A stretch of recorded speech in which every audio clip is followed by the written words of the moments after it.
Buenas and half a day. The Committee on Environment, Revenue and Taxation, Labor, Procurement, Statistics, Research, and Planning is calling this oversight hearing to order.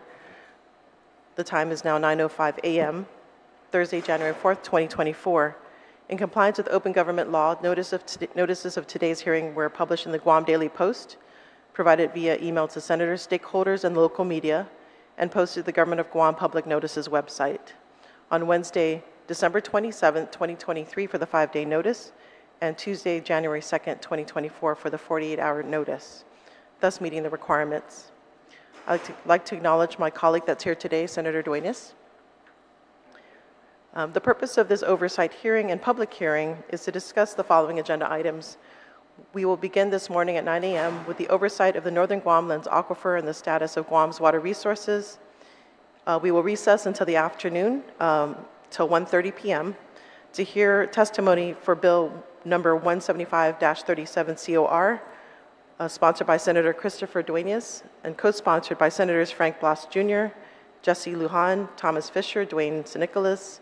It's an act to amend sections 48101C, add new sections 48101F, G, and H, amend sections 48104A, B3, B4, and C, and D, and add a new section 48104E, amend and renumber 48106 and 481121, add a new section 481121B and 48112.2, and repeal 48125 and 48126A, add a new section 48125, 48126, 48127, 48128, and 48129, all of Chapter 48, Title 10. Guam Code annotated relative to including nitrogen-reducing systems, establish administrative process, and create the Sewage Disposal Assistance Fund. The last item on the agenda is to hear testimony on Bill number 50-37 COR, sponsored by Senator Tom Fisher, an act to add a new section to Title 11, Chapter 6 of Guam Code annotated, prohibiting the sale of flavored tobacco products within the territory of Guam.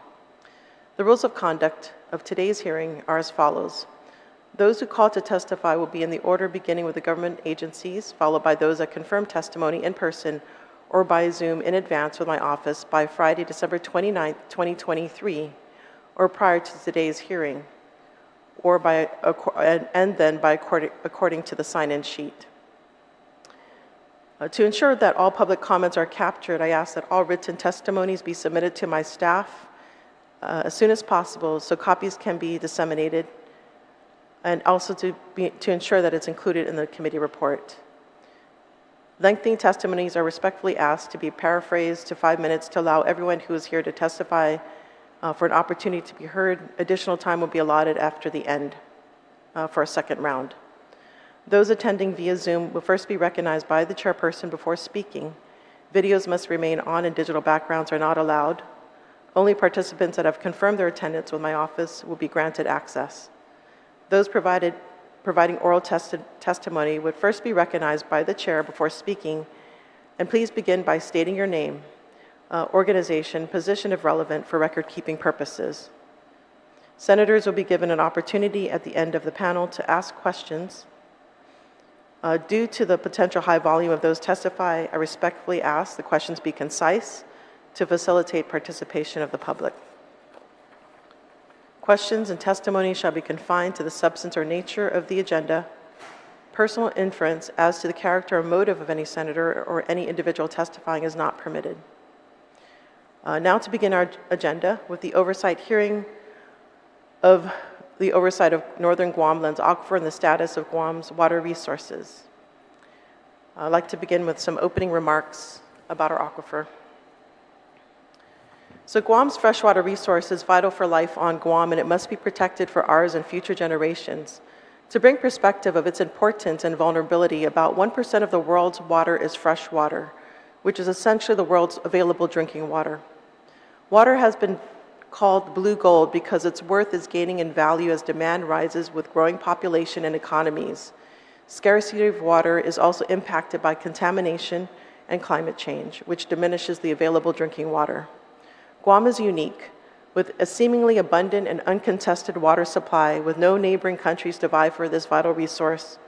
On the other hand, it is our responsibility to protect the quality and quantity of the water resource to ensure the health of our people and the environment that sustains us. The abundance of the fresh water on Guam is a product of our geology and precipitation. Northern Guamland's aquifer, which I consider a natural wonder of the world, which developed over millennia with the deposition of millions upon millions of foraminifera, is our primary source of drinking water that supplies over 80% of our population. Precipitation averages roughly around 100 inches annually, which allows for the recharge of our aquifer and replenishes our surface water. The resource of the southern Guam is primarily surface water, with approximately 70 rivers that run continuously, rain or shine, throughout the year. Without water, the Chamorros could not have developed a unique oceanic civilization, and we as a community today could not exist here. The purpose of this oversight is to bring awareness of our shared responsibility of protecting this vital resource in the face of contamination from chemicals such as PFAS, dieldrin, nitrates, and to prevent over-extraction of our water resource. These challenges, if not addressed properly, could make life unsustainable and negatively impact the health of our people. To protect our water, the regulatory framework includes two key legislations, the Safe Drinking Water Act and the Clean Water Act. The overarching questions are, what is the status of our water resource? How can we be assured that our water is safe to drink? And are there gaps in laws that we need to address? I would like to now call up those that are here from the agencies. Guam Water Works Authority, General Manager Miguel Bordallo, and anybody else who could come here, thank you for being here. Also, Guam Environmental Protection Agency Administrator Michelle Lastimosa and Captain Brian Burden, if you can come forward to the table. We have Dr. Habana and Dr. Yuming Chen, I believe, and any other researchers. And also BSP, I see we have Deputy Director Santos.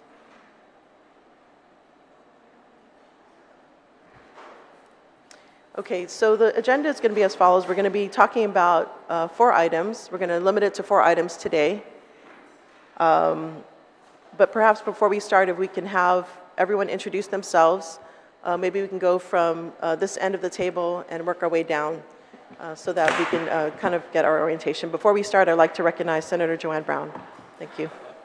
Matthew Santos, yeah, Deputy. Sorry, I apologize. Can you please, when you speak, please speak into the mic, and you can press the button. It will turn red when it's ready. Matthew Santos, Deputy Director of Bureau of Statistics and Plans. Michelle Lastimosa, Administrator for Guam EPA. Captain Brian Bearden, Chief Engineer for Guam EPA. Dr. Banna, groundwater hydrologist, Weary. Dr. Emil Wen from Weary. Miguel Bordallo, General Manager of the Guam Water Works Authority. Maureen McDonald, GWA Wastewater Capital Improvement Project Supervisor. Teresa Rojas, GWA Legal Counsel. Thank you. So may we have the Sergeant of Arms, if you can, so this is an oversight hearing, so if we can have them swear in.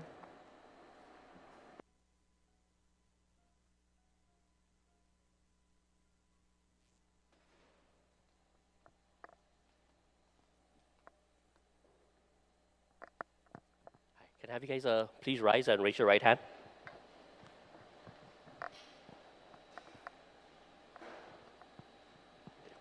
Under penalty of perjury, do you affirm that any and all information you provide today, whether it be verbally, electronically, and in writing, be the truth, the whole truth, and nothing but the truth? Yes. Madam Chair, you're on the oath. You may proceed. All right, thank you. So we will discuss, we'll start off with PFAS, and I'll just do some introductory comments, and then we'll just have, I'll ask questions of the panel. Okay, so back in the 35th Guam Legislature, we did an informational hearing regarding PFAS, and in that informational hearing, PFAS was presented, or is known to be, a long-lasting, widely used chemical. It's known as a forever chemical because its resistance to being broken down in nature over time. Studies have shown the exposure to PFAS in the environment may be linked to harmful health effects in humans and animals, such as certain types of cancer and low birth rates, it acts as an endocrine disruptor for some chemicals. PFAS is used in various Department of Defense munitions and weapons platforms, including missile systems.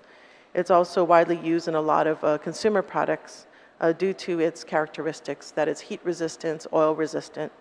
It's found in things such as sofas, computers, and many goods that we use, and even packaging.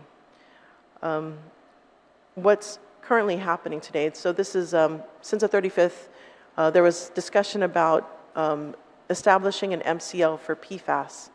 And so we chose to wait on US EPA, and the time has come that they are on the verge of developing maximum contaminant level. So what that means to the public is that it's now going to be regulated under the Safe Drinking Water Act once they decide on what that level is. And so in 2016, the US EPA established a non-enforceable limit, which was a health advisory limit of 70 parts per trillion. And so what I've been told, that what that equates to is, if you imagine drops of liquid, I think it was 7 drops of liquid in a volume of a stadium. That was the health advisory limit. So that's how dangerous this chemical is. And so recently, they are proposing a much lower limit, which is very close to the sensitivity level of instruments, which I believe we'll talk about. I think it's 4 parts per trillion for PFOA and PFAS. So just to let everyone know, PFAS, per polyfluoroalkyl substances, consists of over 400 chemicals, and I think it's a growing amount. And so really what these the enforceable limits, the MCL, really applies to only 6 of this 400 family of 400 chemicals, 400 plus chemicals. And because of the studies, the extensive studies that were done as far as the health effects of PFAS. So definitely there was a link to cancer, and we'll discuss that a little bit more. Just to kind of give the audience an idea of PFAS. So PFAS has a similar structure to gasoline, but the difference is that it has fluorides instead of hydrogens. And so the chloride-fluoride hydrogen bond is one of the strongest bonds there is, and which is why it's very difficult to break down in nature. But unfortunately, like many chemicals, so in the US, they don't exercise the precautionary principle, right? We find out later versus determining the impacts before it's being used. In the US, what we do is we develop all these chemicals, and then we determine the impacts later on. And by that time, we've experienced all these health impacts in our community and in the environment. And so this is what's happening with PFAS. So the other 4 chemicals, so just to kind of, I know this is a little bit more technical, but if anybody wants to increase their technical learning verbiage, so there's PFOS is one chemical of this PFAS family. There's PFOA or PFOA, and those are the ones that have proposed 4 parts per trillion as a enforceable limit. So what that means is that if the drinking water is tested and we find that it is 4 parts per trillion or greater for PFOA or PFOS, then they're going to have to clean that water to ensure that we can drink it. So anything above that, we cannot drink because of the health effects. And of course, we'll talk about cumulative impacts as well. That's something we would discuss later. So I think that's a good start. I mean, there are, just to let everyone know, so to get to this point, to get into enforceable limit, US EPA had to also identify what were the treatment technologies that are successful in removing these contaminants, as well as a testing capability or the testing formats that are needed to ensure that we are properly identifying them in our water. And so this is really a landmark. We're coming upon a milestone because PFAS has been around for decades.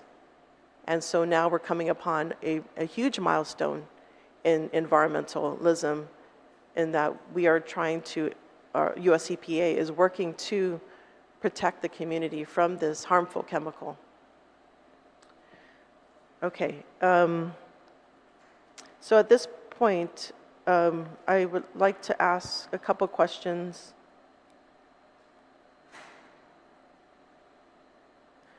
Maybe you start with Miguel Bernalio, because I think if you can give us updates. So I understand that there was testing done prior to current times. Can you just kind of give us the landscape of when was it first tested and when was it first detected, and what has been GWA's response with this growing regulatory, I guess, framework, or the addition of this as a regulated contaminant? Thank you, Madam Chair. GWA first tested for PFAS as part of the unregulated contaminant monitoring rule in 2015, UCMR 3. That was the round of unregulated contaminant monitoring that all water utilities were mandated to comply with. GWA provided representative samples of its entire water system and did detect PFAS compounds in a certain number of wells. At that time, the health advisory limit for the compounds that was put out by US EPA was in the hundreds of parts per trillion, and then subsequent to the 2015 UCMR, when the results came in, I believe US EPA concluded that it had been more widespread than previously thought, and so they revised their health advisory limits down to 70 parts per trillion.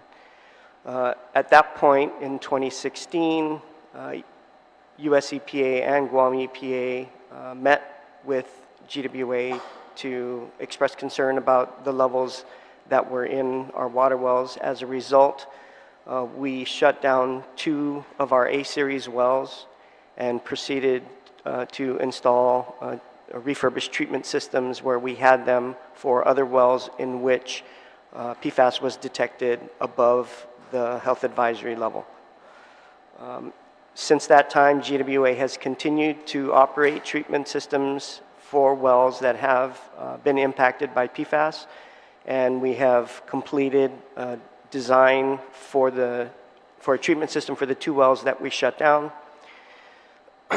And that design is completed, but we are still pending issuance of or procurement of construction services to build it. So we estimate that will occur within the next year. With EPA's announcement that they, or with their issuance of the proposed rule and the proposed MCL, GWA has conducted additional sampling on a broader scale. So we have been monitoring everything that we detected in 2015. We expanded that and did additional sampling and monitoring of our wells to determine what the scope of treatment would have to be once these new proposed regulations came into effect. And so we have identified, based on the proposed regulations, approximately 34 of our wells that may require treatment once the regulations come into effect. And we have spent the last several months we've spent the last year expanding our sampling and our database, and we have spent the last several months developing a strategy for how to best and most economically treat the water for these chemicals once the regulations come into effect. So we are in the process now of evaluating treatment alternatives other than what we have been using, which is granular activated carbon. There are really, in terms of mainstream treatment technologies, only 3 that are in common use: granular activated carbon, reverse osmosis, and ion exchange. And these technologies, while effective, present some challenges for a jurisdiction like Guam, where we are far removed from the supply of the filtration media and also have to deal with the disposal issue for that media once it's spent, especially should the regulations extend to the waste products that would occur with PFAS in them. And so we are looking at alternative treatment technologies. We are in the process of bench scale testing certain technologies that would concentrate the liquid form instead of generating large volumes of spent media. And we're trying to establish centralized treatment strategies. So for these areas where these wells are located, we could put in one treatment system as opposed to 34 point of production treatment systems, which would become quite cost prohibitive. Yeah, there's a lot of questions. So can you just let the, as far as testing, so you said you retested those that tested positive in 2015, is that correct? That's correct. Have you done testing for all wells, active wells that are in production? We are probably about 90% of all active wells. There are certain wells that we have not been able to sample either because they've been down and needing a capital improvement project before we can bring them back up again. But essentially, we've covered pretty much the entire island with the sampling. Okay. And so how frequently do you test for it? Well, right now, we are testing very frequently, but prior to the current effort, which is a result of ongoing litigation with regards to PFAS, which is why we're doing the increased frequency, but we were testing on a quarterly basis prior to that. Okay, yeah, that's important, just to catch what's happening in the rainy versus dry seasons. Yeah. Okay, and then, so you're saying that how many wells are active right now? We have, on average, about 95 to 100 wells that are active, and of those, we have 34 which may require treatment based on either an exceedance of the proposed MCL for PFOA or PFAS, or the exceedance of the hazard index, calculating all of the compounds. Okay, thank you. That's good that you're on top of that. Are you currently filtering those? Obviously, the MCL hasn't been released, so basically you're complying with what's currently in regulation. We're complying with the current advisory limits for the wells that we previously detected PFAS in. Mm-hmm. We are in the process of designing the centralized treatment, but we won't get all of the wells that I've mentioned that may require treatment. We won't get to all of them until we complete the design of centralized treatment and the evaluation of which treatment technologies to use. So there's quite a bit of work ahead of us, and we anticipate when the regulations are released, there will be a compliance period of 2 to 3 years. We don't know what that is yet until EPA announces it, but we will need that time in order to finalize designs and get construction going for these treatment systems. And all of this does come at a cost, so there will be obviously financing that's required in order to do it. And if we don't receive grant funds to cover this, then we will have to go out to the bond market to acquire the needed funds to do these capital improvement projects.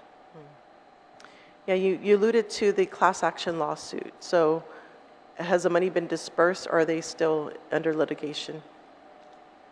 The settlement is ongoing. There has been nothing dispersed. Okay. And as far as the results, the testing results, what is the range that you've been getting for PFAS, or the constituents that you're testing for?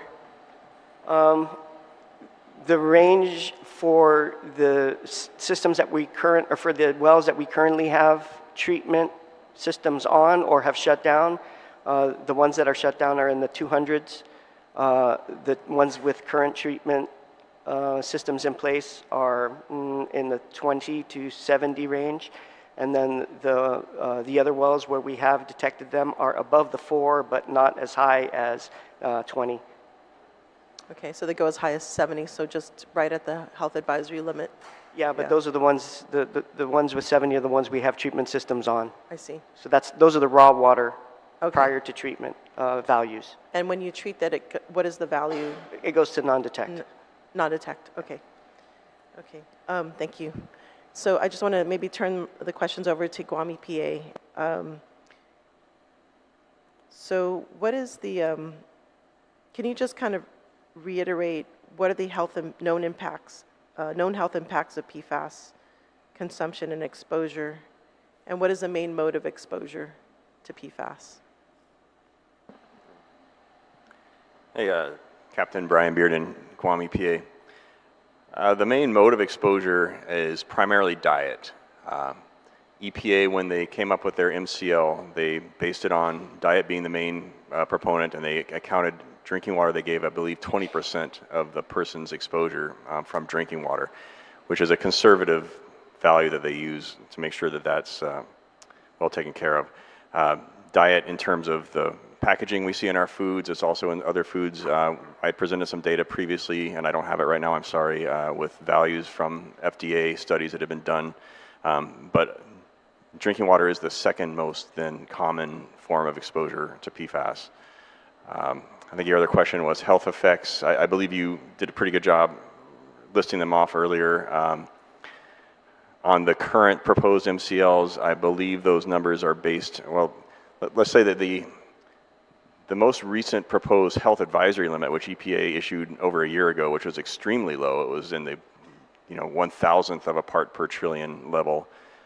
Those were based on PFAS's ability to impact the immune system through a study that has shown that people who had been exposed to PFAS had a lower response to the tetanus vaccination than people who had not been exposed to PFAS. That was that extremely low number that EPA came up with about a year and a half ago. The MCL value that came up most recently is about 1,000 times higher than that. That's the 4 parts per trillion. And my understanding is that that's mostly based on the sampling and the analytical technology limits, that they set that MCL closer to what could actually be measured than necessarily a health impact. The levels for cancer, and I didn't bring these with me, I apologize. The levels for cancer protection are significantly above that. They're significantly above the 2016 70 parts per trillion health advisory level. I believe that 70 parts per trillion health advisory level was based on some developmental effects, birth weight in mice, and liver damage. I'm sorry, I'm not a toxicologist, so I don't have that data available to me right now. Does WERI have any information regarding health impacts regarding PFAS? Oh, I'm sorry. Hello. No, we don't have anything, but we did the study for the Hagåtña area. For which area? For the Hagåtña area recently. We didn't get to bring in Ms. Dueñas, who studied it, and Dr. Kim. He's off island, and they're the subject matter expert for PFAS. But we do have their technical reports available online now at the Guam Hydrologic Survey, and I'll share that with you through email. Okay, yeah, we could discuss it too. I know that's one of the issues too, is like where's PFAS coming from? Ultimately, we want to get rid of it in the environment so it doesn't appear in the water, right? I mean, we want to kind of decrease the load on Guam. And I know that's what he was working on, right? Yes, Dr. Kim. they touched on it, and I believe it's in their report they did a presentation during the thesis defense, and the information for health impacts are mentioned also in there. It's actually a thesis report, yet to be converted. Okay, yeah. We could provide that information. Yes. Okay. All right. So I just wanted to go back to the, this big event about setting the MCL for PFAS. And so there's this idea that whenever, I guess, a contaminant reaches half the MCL, there's usually some sort of corrective action. Do you foresee that happening with PFAS, with the quantity or the amount, the level set pretty close to the detectable level? No, most MCLs don't have that half MCL trigger point. That's something that exists for nitrate. That's a very specific rule for nitrate. It's the only one that I'm aware of that has a half MCL trigger point. I could be wrong. For things like SVOCs, which includes pesticides, and for the VOCs and such, which includes PCBs, the regulation is usually based on a 4-quarter rolling average, an annual average. So you may have a well that may exceed a value for 1 quarter, but as long as that average over time doesn't, then that's not considered a violation. So that it remains to be seen how EPA will require the monitoring to be done for this. But that's typically how it's done for the other organic chemicals. And if a utility is able to show that in certain wells they don't detect these contaminants above those levels consistently for a long enough period of time, they're given a waiver then to sample less frequently. So we see that frequently with other chemicals here that we have to trigger for GWA or for the military to start more increased monitoring for certain pesticides, for example, or other VOCs. And that's probably going to be something similar to for what PFAS is. But there won't be any level below that number that would trigger any kind of action. It will be the MCL, and it will probably be based on that annual rolling average. Okay, that brings up a good question for me. I was wondering with WERI, do you work hand in hand with GWA to see if there's a pattern in the levels that they're detecting? We're in the talks now, probably, and are probably thinking of what we could do for this, and but we've yet to figure out a solid plan. Yeah. I would just add that prior WERI studies with, can't remember his name, did focus on how PFAS was influenced by rain events. And so there has been a correlating study on that, which is published. That was Dr. Lander and Dr. Denton, who saw when the early stages of the data, they were noticing that from the dates of the occurrence when there's increased levels of PFAS, it happened during rain. And there's a published paper on that. But we did wish there was more data to really confirm the whole thing. It was just what was available.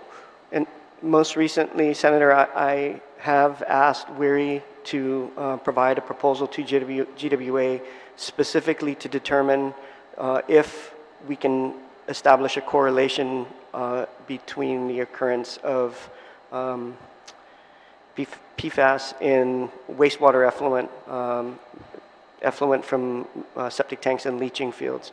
Because we are seeing, I mentioned the number of wells that we potentially could require treatment, and there are some correlations we're seeing in the data with respect to where these wells are located, their proximity to potential sources.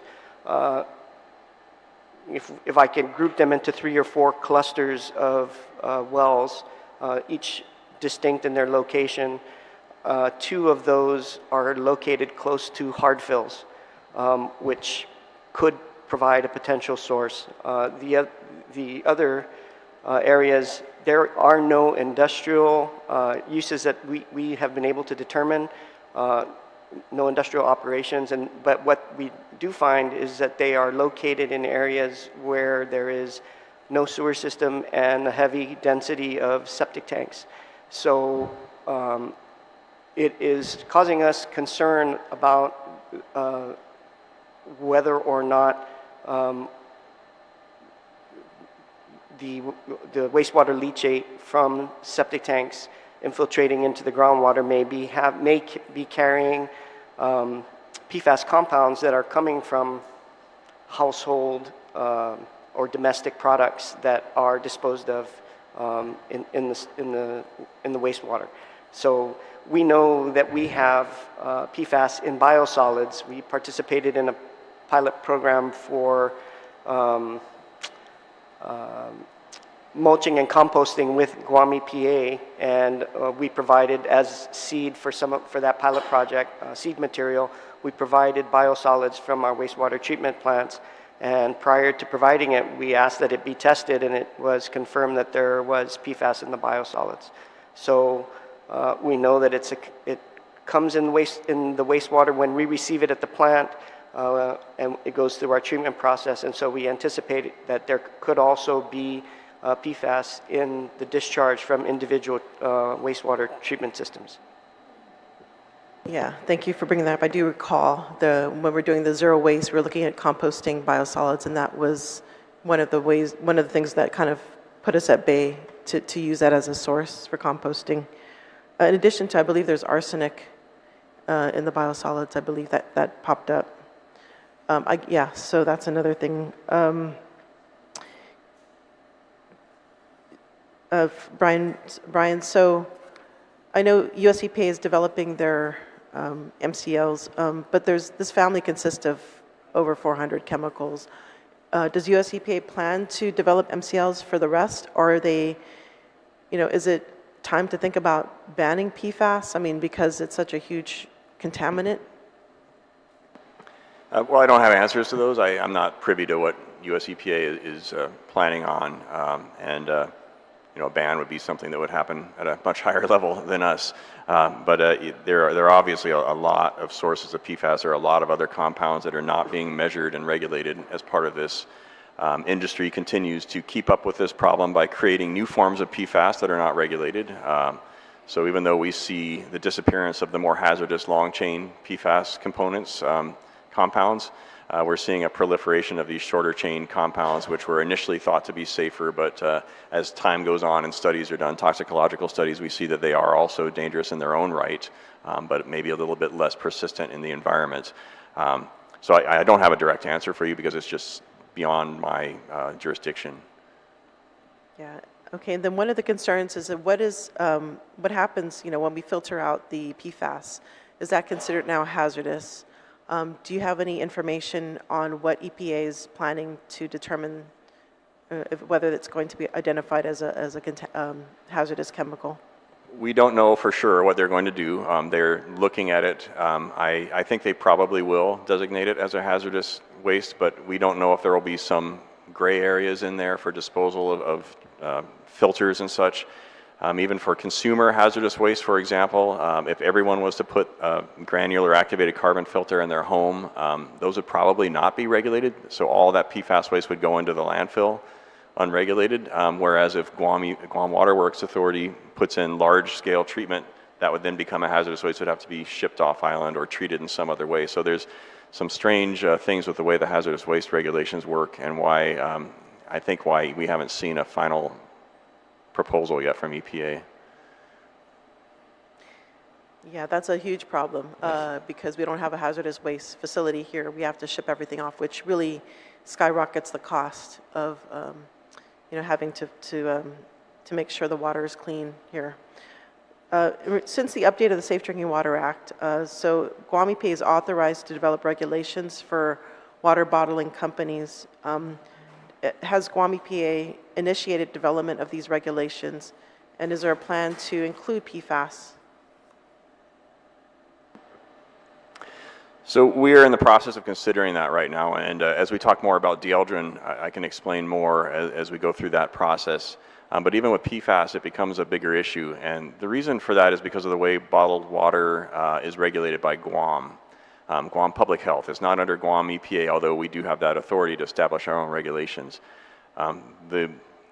The rationale for the Guam Public Health regulations of bottled water, and this includes the vending machines that you see at stores and such that provide treated water and people fill up their own containers. The rationale for that is that they are all drawing off of the regulated public water system as their source, so GWA. And as a result, public health is not looking at things like PFAS and chemical contaminants. They are assuming that as long as it's an approved source, is how the law states that it meets all national primary drinking water standards. When the PFAS MCL comes out, there may be a period of time where some of those sources coming into those bottled water machines will not meet the national primary drinking water standards because we'll have the new MCL and they may not meet that for a period of years. So then we run into this problem where, and we ran into this after Typhoon Mawar, where we were trying to get those bottled water vendors open, but public health could not open them because of the way their laws and regulations were written. So we have to figure out a way to deal with that. The machines that we looked at, and we looked at every single one, I think it was 130 something of these machines around the island, are all fitted with granular activated carbon and reverse osmosis, plus water softeners and UV disinfection. They are well equipped to remove PFAS, dieldrin, and other organic contaminants. So we believe there is a way to make sure that these things are running responsibly. We want to do sampling on these machines once we are able to see whether they are truly removing PFAS and dieldrin and other components. We have funding to do a certain amount of sampling, but the problem we run into is bureaucratic. The funding that we receive from EPA is limited to use for public water systems. And we've been told by EPA that we cannot use that funding to monitor these bottled water systems unless we determine that they are public water systems. So that is, long story short, that is what we are considering right now, is whether we want to step in as Guam EPA and regulate all of these individual bottled water systems as public water systems. It would be an increase in cost and burden for those operators. It would be an increase in cost and operation requirements for Guam EPA. We would go from, I believe, 9 public water systems that we regulate right now to 140. Okay, and you know, that reminds me, the Safe Drinking Water Act, so basically with the enforceable standard, they're basically including that in the Safe Drinking Water Act, and that Safe Drinking Water Act applies to public water systems. Guam has 6, I believe. Can you just identify, do you recall who are the 6? I know GWA is the primary one for Guam. Sorry, man. GWA actually has 3 water systems. They're split into north, central, and south. Then there's the U.S. Navy. There's Anderson Air Force Base. That's 5. And then we've got a few smaller ones as well that are not necessarily community water systems. They may be what they call transient, non-community water sources. The Grand Plaza Hotel, Airport, the GIAA, and then there was Cocos Island, which is dropped off the list because they shut down, and then there was another small resort up in Ura now, and I believe they're still operating, but they truck water from GWA. And then there's also GRMC. They're regulated as a public water system, but they're what's called a consecutive water system. They take water from GWA and then they provide additional treatment ahead of their facility. So those enforceable limits would apply to all of them? It depends on what type of system they are, right? So something like GRMC as a consecutive system, it doesn't apply to them because they are receiving water from another utility. So that the prime utility that gives them that water is the one that's responsible for meeting the PFAS. Okay, got it. And in regards to DOD, so what has been the response in handling PFAS? They've taken a similar approach to GWA. They've taken wells offline that have exceeded the 70 parts per trillion action level from 2016, or the health advisory level. They've been performing monitoring. They have shared with us quite a bit of their monitoring data. We're not sure if we've received all their monitoring data. And they are also in the same steps that GWA is in right now, looking at how they are going to respond. To some extent, they have fewer problems to address than GWA. I believe their Air Force system and their northern Navy wells, like up at the NCS area, do not have PFAS above the current proposed MCL.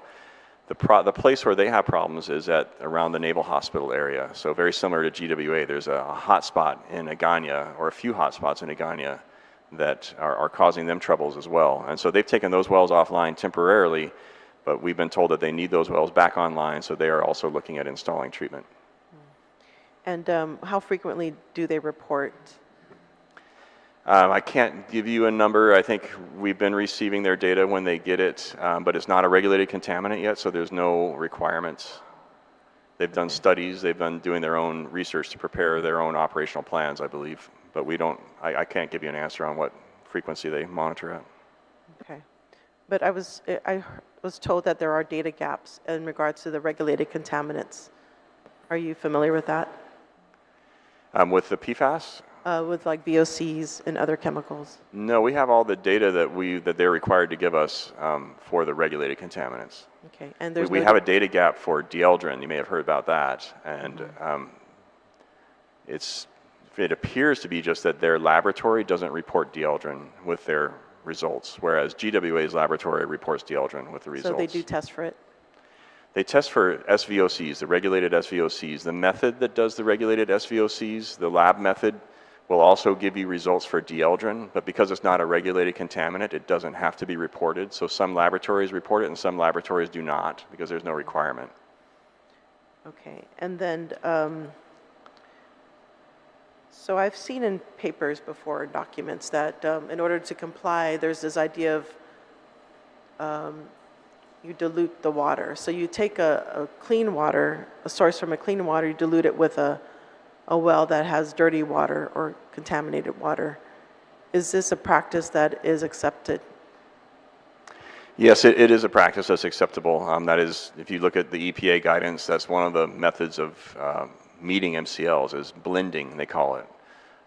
Even up in CNMI where we had severe nitrate problems, where you have wells that exceed the nitrate MCL, they're blended with other wells that do not exceed the MCL, and therefore there's no actual MCL violation, because the point of regulation is what's called the entry point. That's the point where water enters the distribution system, the piping. It's not necessarily the groundwater itself or the well. So that is an allowable legal way to address an MCL violation. Okay. Question for General Manager. So how often is this practice used for blending? I think prior to the shutdown of A23 and A25, that might have been employed, but currently it is not a distinct practice that GWA pursues in order to meet MCLs, where the MCLs, and I will say that our intention when the new PFAS MCLs come into effect is to provide treatment for all of the wells identified that meet the action level, and not to blend. So we will provide centralized treatment. That is our current strategic goal, and we're working towards that.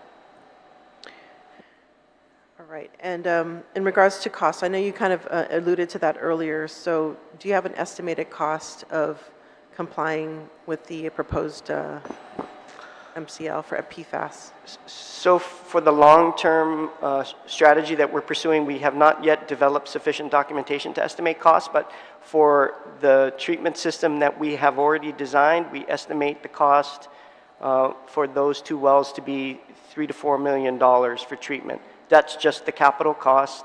It does not include the ongoing O&M cost. So if you want to extrapolate that, you could say $2 million per well, and I just mentioned 34 wells, so we're looking at between $60 and $70 million at the low end. Okay. All right. And then also a question about Gen X. So I know recently in the meeting in November, there was a study about Gen X. Do you have any information that you can provide to the public about that? Yes, Ms. Duenas, our lab manager, who also talked about Gen X when she did her thesis. We also did this in the Guam Advisory Council meeting. There were 33 different forms of PFAS that they identified, and Gen X was definitely one of them. And for her Hagåtña study, I have a map later that I could show, and we could see all the 33 and all the sites that they've tested when they did the investigation to find the sources. And maybe we could show that later, or would you like to see it now? I think now, since we're talking about it now, can we put that up? Is that ready to go? Okay, yeah, just one second. But maybe just keep talking about it in the meantime, or we can wait for it at this point. Maybe I can open up the floor to my colleagues for any questions at this time. Senator Duenas, regarding PFAS. Yes. Sudhus Masi, Madam Chair, and welcome to the panel. So I've heard a lot about detection and treatment. I haven't heard a lot about prevention, but I want to go into one of the first subjects. And this will be for EPA as well as GWA. In the widely reported massive dumps of raw sewage associated with wells and pump stations, along with other non-monitored systems such as septics and the like, and also broken or damaged sewer pipes that run throughout Guam. Is this also a contributor to PFAS in our water system? So when we look at the PFAS distribution around Guam, we see kind of a pattern, right? We see these hot spots, the hot spot around the airport, the hot spot around Agana. We see some hot spots around the prison area, I forget the Chalampago. Those are places where we believe there's been massive use of PFAS, probably firefighting foam that has caused those releases. But then beyond that, what you see is this lower background level that's just widespread throughout all of Guam. And our best take on that is that it's a combination of factors. It would include septic systems, in some cases sewer. If there's been continuous sewer spills, those things would be potential causes, as well as possibly other land sources, potentially trash or garbage if some of the stuff is in packaging that's been thrown out. We know it's in wastewater. GWA sees it in the wastewater when they've sampled it. We know that it's been seen in septic system waste throughout the country and other studies. So it's coming through wastewater, through domestic wastewater, through industrial waters, both. So it could be any one of those sources contributing to those lower background levels we see. And those lower background levels, in some cases, a lot of northern Guam does not exceed the new proposed MCLs, but some places do. So it is able to get up above those levels, which would trigger a response, if that answers your question, sir. Miguel, do you have anything to add to that? So GWA has, in terms of impacts from sewer system overflows that affected wells, that was a subject for the prior stipulated order in 2006, which then turned into 2011 court order. And for all of the projects that were identified and the compliance requirements that were identified, we've completed 98% of those. We do have continuing SSOs, as does any sewer utility. Those violations are the subject of a negotiated consent decree, which is close to being finalized, and there are compliance requirements that we are already undertaking in advance of the CD being finalized, which include CCTV inspections of our collection lines to identify where there are any leaks and quickly repair them. We will also be undertaking a significant capital program for upgrading our sewage pump stations to meet the consent decree requirements. And so these are projects that we will undertake to improve the performance. Where we have had them in the past, I'm sure there have been impacts, and the unregulated sources that you talked about, the septic systems, continue to be a concern for us. So fortunately, this afternoon, we're going to have subject matter experts, I think at least 2 companies, that will be online to make a demonstration on Bill 175. Full disclosure, I am not endorsing this system, but I happen to have a copy of Fuji Clean System. Is EPA as well as GWA familiar with NSF? Yes. Okay. Yes. So this system, if it becomes law as a type 4 treatment system,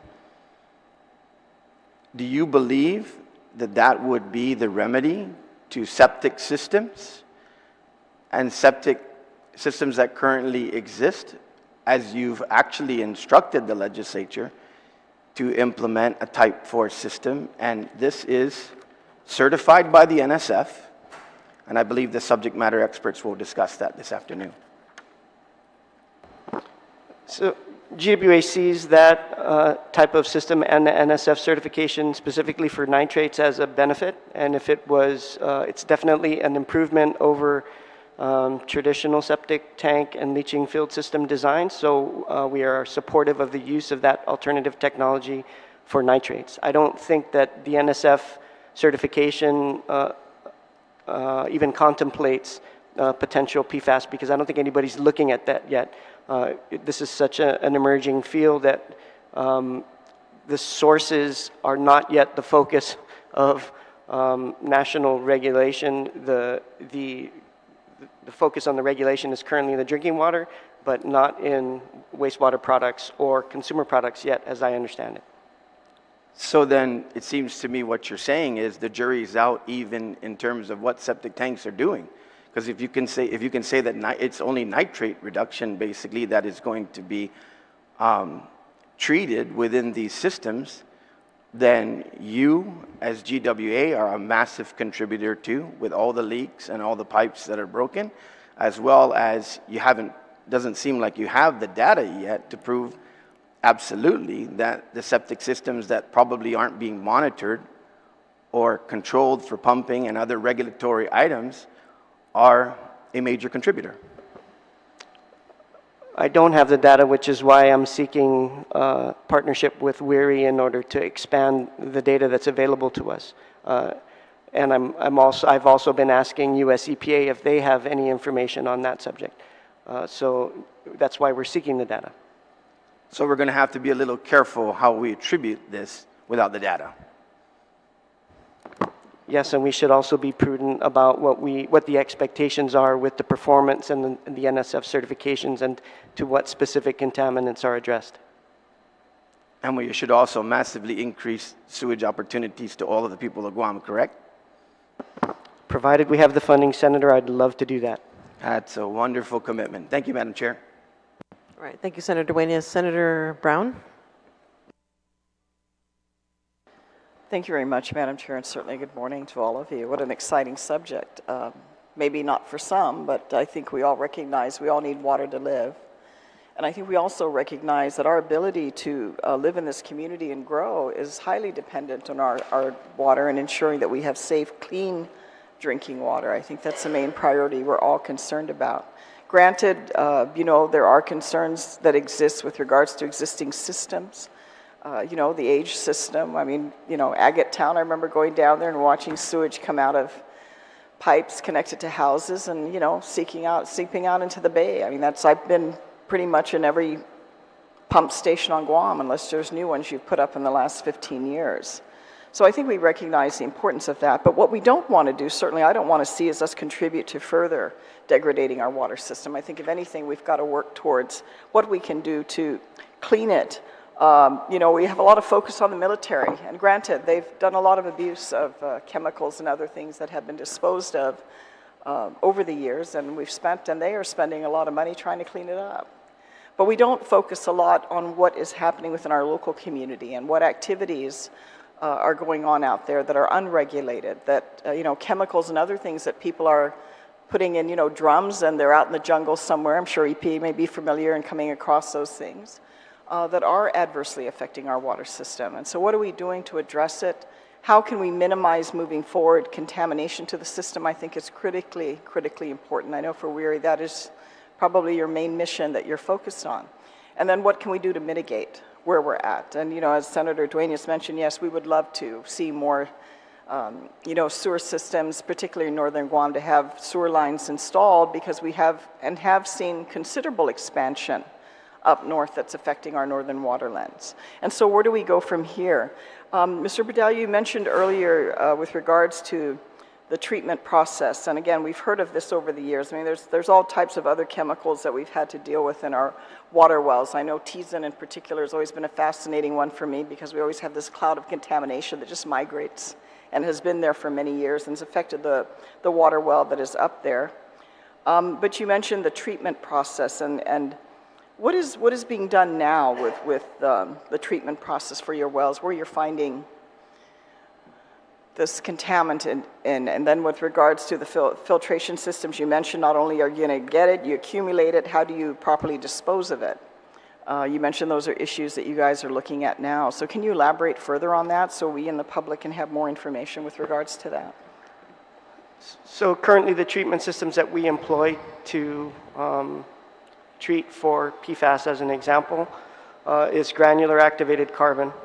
Once the carbon is loaded, as the contaminated water passes through the filter, the compounds adhere to the granules of carbon, and they become loaded, and at some point they no longer will take anything else, and if you don't change them out, they will start to discharge back into the water. Sure. So when they're loaded, they need to be replaced. And in stateside jurisdictions, you can remove the carbon, you can truck it to a regeneration facility where they will subject the carbon to high temperature processes that will drive off the contaminants and then essentially renew it for reuse. We don't have that type of facility on Guam. There is no modular, scalable, deployable technology that GWA could purchase so that we could do this ourselves. And so what we end up having to remove the spent media and dispose of it. And currently, if we were to dispose of PFAS as a regulated compound, it would require shipping it off island. So those are the problems that we would face in the future. The alternative technologies that we are looking at would not use a filtration media to absorb the contaminants, but would use a process called SAFF, or active foam removal, and it would concentrate the liquid contaminant and keep it in liquid form. So whereas you might have a container full of GAC media after a certain treatment for a certain number of gallons of water, using that alternative process, you could end up with a 5-gallon pail of concentrated liquid contaminant. And that is a much more manageable disposal option. So we're looking at that type of technology, and we are currently trying to bench test our water with that process in the States and see if it's applicable so we could use it. It would certainly reduce the O&M requirements. We're not certain yet about how it would affect the capital cost for the treatment system itself. But those are the steps that we're taking to evaluate the best alternatives moving forward once these regulations come into play. In terms of other utilities on Guam doing that, we're partnering also with the Navy to share information and see if they are also interested. If there are economies of scale that could be obtained by using the same technology, we're also looking at that. We've also been approached by US EPA's Office of Research and Development to examine various treatment systems, including the ones we use now, and see if there is a way that they could be made more cost effective. And that process is just in the beginning stages. We've had a couple meetings with the ORD folks from US EPA HQ, and I think Saipan is also participating in this effort. So what are we doing now? I mean, we are already, I'm sure, in some wells because of contaminants that have already existed. How are we dealing with the disposal of that carbon? And how many wells does GW, out of the wells that you have, are actually going through this treatment process? GWA has currently 2 wells that are using GAC treatment, and then we operate GIA's wells, which also use that same treatment technology. So 3 or 4 systems with active GAC treatment. For airport, their system, the disposal of the spent media is in prior years, because it has been used for a different contaminant prior to PFAS, the disposal was shipping it off island. At this point, with what has been spent there, it's currently containerized and stored with no disposal at this time. The same thing with GWA's spent media for its wells. We've containerized the media, but we are disposing of it. We have not yet been disposing of some of that containerized media, and I've had conversations with GSWA about the potential for disposing of it in the landfill. Our biosolids go to the landfill, and I asked them if they had plans to either cease or limit our disposal of our biosolids, because then that would present a huge problem for GWA. They had indicated that they know it's coming down the road. It's not just the biosolids that they suspect are contributing to any PFAS in their leachate, and they are anticipating that they will have to do something in the future with the leachate. So they have advised that we can continue to dispose of the biosolids and other PFAS-laden media at the landfill, and we would seek to work with them for their leachate treatment if the technology we are currently researching is applicable to their leachate. We would do something jointly with them to minimize the PFAS that is in the leachate that eventually gets disposed of at our wastewater treatment plant. I'm not sure if I sound like I'm comfortable with that. If that does happen, that would have tremendous impact on the disposal issue, but also just on the cost and how we would address that. Are there other natural processes, enzymes, or other things that could help with biosolids? So there are, every year there are more technologies that are being touted as being applicable. There's exciting research that's going on in all of this, and I try to stay on top of that. There is microwave destruction of PFAS that is being looked at. Enzymes, I've also heard, and there are other biologic processes that are being researched, but nothing that has been commercially available and scalable to the utility level. The three that I mentioned previously are really the ones that are in most common use right now, and that's the RO, ion exchange, and granular activated carbon. I wanted to ask, I'm assuming that this fire retardant, or whatever this is used, this fire foam, has that been banned, that generates this PFAS? Do we know? Has it been banned? I believe or have they created a new form of foam? I don't know. I believe the long chain foam has been banned, but I think it depends on the user. I think FAA, I believe, has a ban on the use of it, but they've gone to the Gen X based foam, which is, again, problematic in its own way. But the industry is moving away from it. They're just looking for alternatives that are equally as effective. The reason they use it was because it was extremely effective at fighting big fuel fires. Well, I know, but at the same time, I mean, if we're going to end up with contaminated water, that's a problem. That's a really serious problem. So maybe that's a question we need to find a real answer for, is if they're still using it, then we're, still contributing to the problem that's going to end up, ultimately it's going to be the ratepayer Guam that's going to be suffering the cost of all of this. And then the challenge, I mean, people think that everything sometimes can be fixed, and I'm concerned that if we don't manage properly our water resources, I mean, we could damage it significantly. We don't need to go far to figure that out. Let's just go up north. We don't need to go far to feel what that feeling that doesn't feel quite clean when you're taking a shower, what that feels like. So I think every effort we can to obviously minimize, the intrusion and the challenge is there, because you can see how quickly these type of contaminants can be absorbed in our waterlands. It moves very fast. It's actually quite scary how quickly these things can happen. A lot of people sometimes have no awareness or care, sad to say, in our practices of what we're doing to dispose of things that we, may be considered danger to our water system. And I think there's a need for greater awareness and even more so enforcement. I mean, we've been in Halamtan where people pull out guns in your face.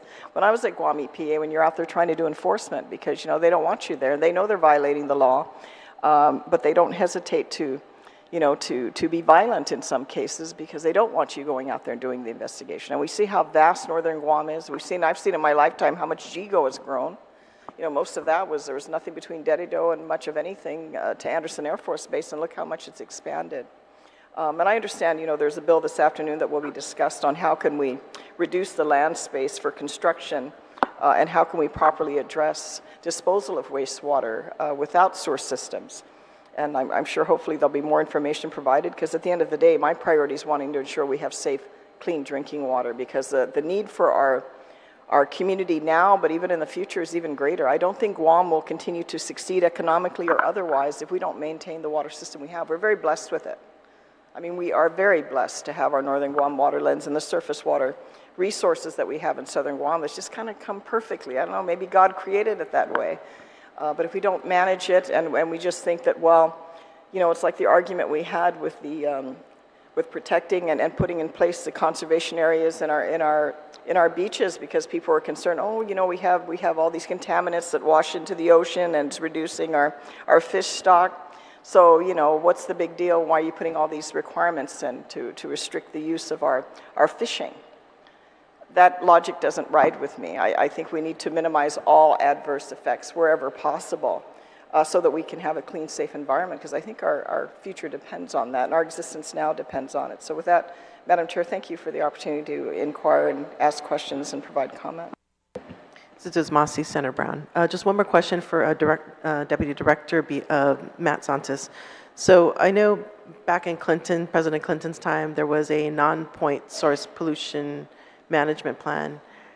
Is BSP considering on updating that, or what is it going to be integrated into the sustainability plan? I mean, the intention is to integrate some of it into the sustainability. Yeah, the intention is to, I guess, cover the gaps to a certain extent within our Guam 2050 plan. But I think Captain Bearden can kind of talk to the extent in which, or what we need to still do in terms of regulations for non-point source pollution.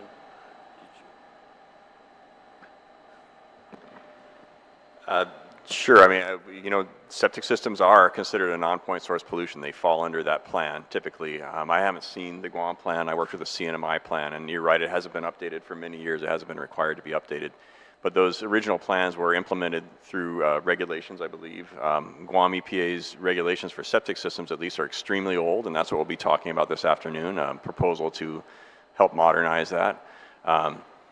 I think that that is one of the bigger sources of some of these contaminants, because everything that you use in your household, all the household products, everything that you flush down that toilet goes out that septic system and into the groundwater.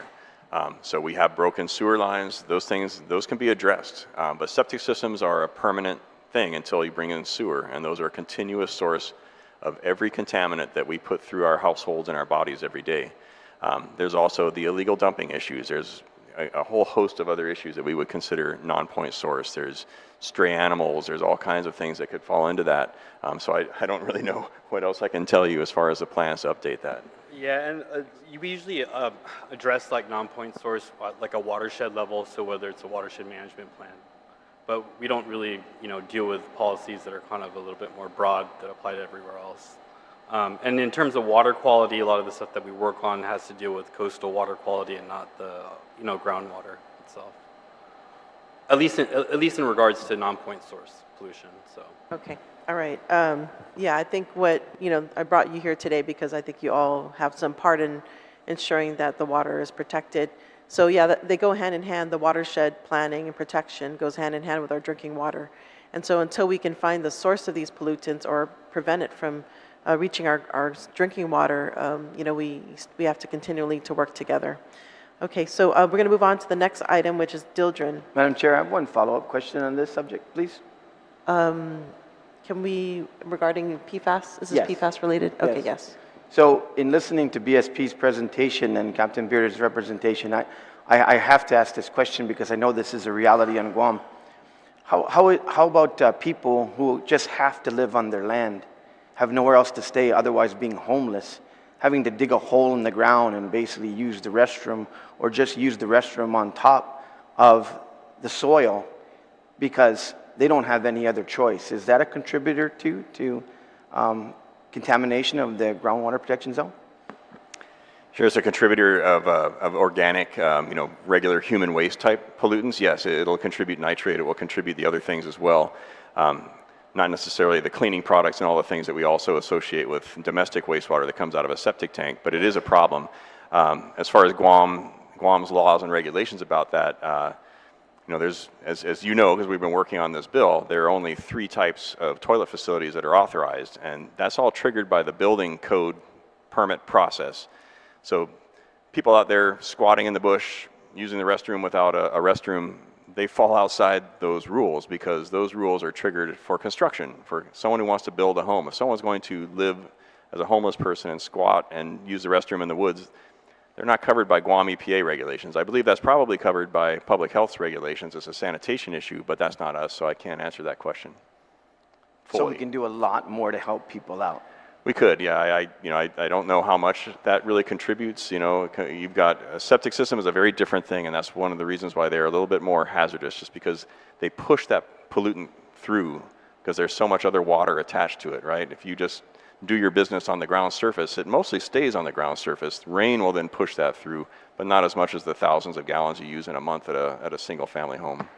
Well, I have good news as well. I'll send this to the committee. NSF has now licensed the first company microfilter that actually, and they're planning to integrate these in the Type 4 systems that will actually remove PFAS. So I'll send that to you, Captain. Thank you. All right, so we're going to move on to Dildren. So I know this news broke late last December, just last month.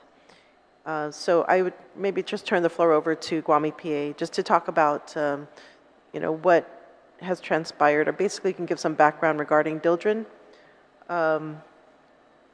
Or, yeah, maybe I could just, if you can provide some information on that. Sure. So, you know, I've been at Guam EPA since late 2018. I've been there 5 years now. I got in there. I had not heard anything about the Dildren issue. The current staff that we had on the drinking water team had not heard about it. Apparently, it came up during the 2012 EPA National Enforcement, the NEIC, I forget what that stands for, the NEIC inspections of GWA, and that had been communicated between Guam EPA, GWA, and US EPA. But for our team that's here right now, despite monthly meetings with the EPA Region 9 drinking water program, it had never been brought up to our concern. We found out about it when the same NEIC inspectors came out again this year to do the same inspections in March. And they brought this to our attention, and we immediately added Dildren to our what's it called, the Emerging Contaminants Grant Work Plan, which we can talk about in a little bit, which is going to build a framework for how Guam EPA is going to be responding to these and other contaminants in the future. So we immediately added that to our work plan. The EPA inspectors had promised us at that point some additional assistance with risk assessment and toxicological. We never received that assistance, so we reached out to our Region 9 toxicologists. We began working with them a few months after that, after deciding we weren't going to hear from the national enforcement folks. And we began working on what we're doing right now, which is to propose what we call the interim action level, which was added through your bill, Senator, with our revisions of the Safe Drinking Water Act. And so what we found and what the inspectors brought to our attention was that this unregulated contaminant, Dildren, which is a pesticide, is present in about 2/3 of Guam Waterworks wells at above the detection level that we have right now through the laboratory that Guam Waterworks has been using. And that detection level is at 0.01 parts per billion. Some wells are considerably higher than that.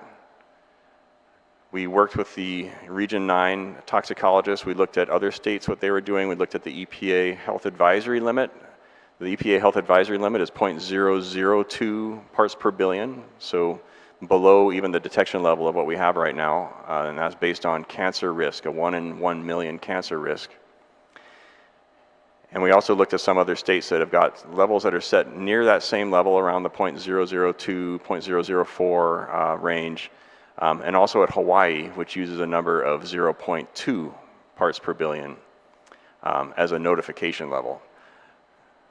Again, it's not a regulated contaminant by US EPA. They looked at regulating it back in the 1990s. This is when they eventually, when they ultimately developed this health advisory limit. But they ultimately decided that they were not going to regulate Dildren because it had been removed from commerce for many, many years at that point. Supposedly the last use of Dildren would have been in the late 1980s. But we're still seeing it here in Guam, and we still see it in some other states where it was used more often. But EPA had decided not to issue an MCL, so it wasn't regulated. So even though we were receiving this data from the laboratories and our staff were diligently entering the data and doing their data quality control, it wasn't being flagged as any type of a concern or a violation because it didn't trigger any of the preset MCLs that are in that system to say, okay, this is a problem, you need to notify the utility to work on that. So seeing this data and seeing that some of these wells especially are at considerably higher levels than that EPA health advisory level, we decided to take action. And what we're proposing is a 2-level interim action level, which is going to be composed of a very low notification level set at the EPA health advisory level of 0.002 parts per billion. And again, that's based on the 1 in 1 million cancer risk from EPA. And then we'll be setting what we're calling a response level. And this is using terminology that California uses for unregulated contaminants as well. And that will be set at the 0.2 level, similar to Hawaii's. And the 0.2 parts per billion level corresponds to the 1 in 10,000 excess cancer risk level. So the EPA standard risk guidance is that acceptable risk levels are between 1 in 1 million and 1 in 10,000. So that's the EPA acceptable risk range for setting limits. So at that notification level, we will be requiring the water systems to notify the public that they are receiving water. They may be receiving water that exceeds that level, and to provide them with some advice on what they can do if they're concerned about their health. At the response level, we'll be requiring the utility to notify customers that they do not drink that water without treatment if it's above that level.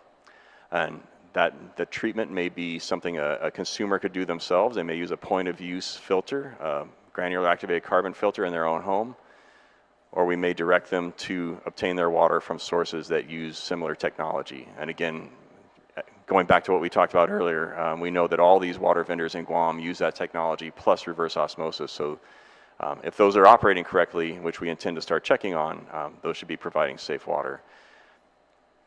Okay, thank you. So just to reiterate, so the health advisory limit is 0.002 parts per billion, and that's going to be the notification. The notification is going to be sent out to the public when it's at that level. Is that correct? That's correct. Okay, and then that's where I guess the US EPA states that acceptable levels are between a risk of cancer from 1 to 1 million to 1 to 10,000. That's EPA risk assessment guidance. Okay. And then the 0.2 parts per billion, that's where it hits a 1 to 10,000 risk of cancer. Yes, and above that, then Above that, we would yeah. we would recommend people not drink that water. So what can be used to treat or remove dildren from drinking water? It's granular activated carbon is the only one that I'm aware of in the EPA best available technologies list, but Miguel, was there another technology in there? I'm not sure. We're still looking into that. Yeah. Okay. Has it been treated? So for those wells, I believe it was Y15, right? D17, M4. Those are the ones that had consistently high levels. Were they ever treated with the GAC media? No, the wells that were identified by Guam EPA as potentially requiring action do not have treatment systems on them currently.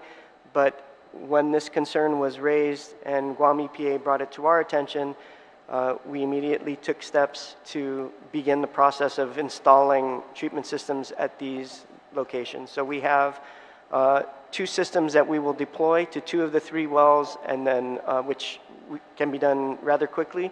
And then we may end up having to design a new system for one of those wells. But we are already in the engineering process for that right now.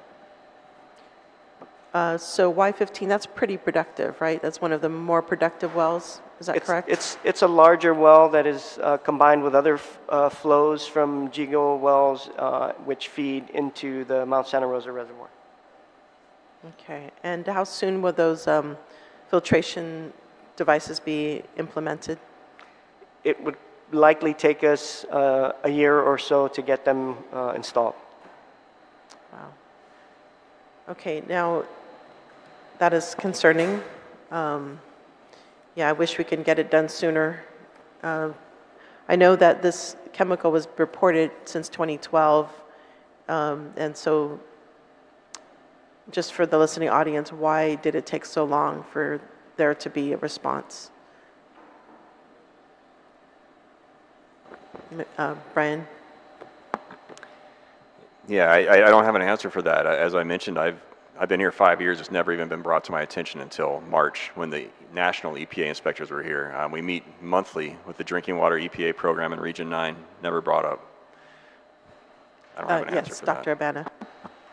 In 2012, I think Dr. Denton and Carmen from GWA then, they did present in the Pacific Islands Environmental Conference.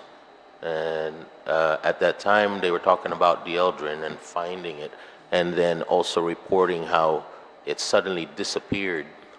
And then there was a whole big change of a lot of things that happened in GIPA and also in GWA, and that might have been how it fell out. And also Carmen had retired, and so a lot of changes with the water quality lab. I think that's what happened, why the attention had disappeared.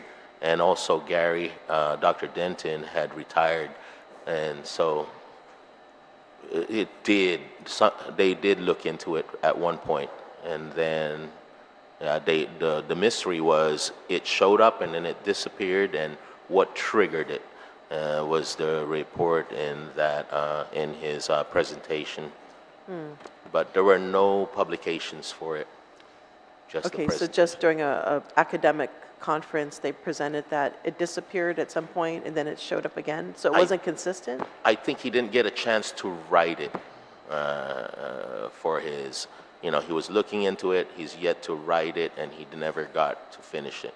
I think that's what happened. Okay. Sometimes those take years too. So to what extent does the water contain it? Has it been tested? Have all the wells been tested?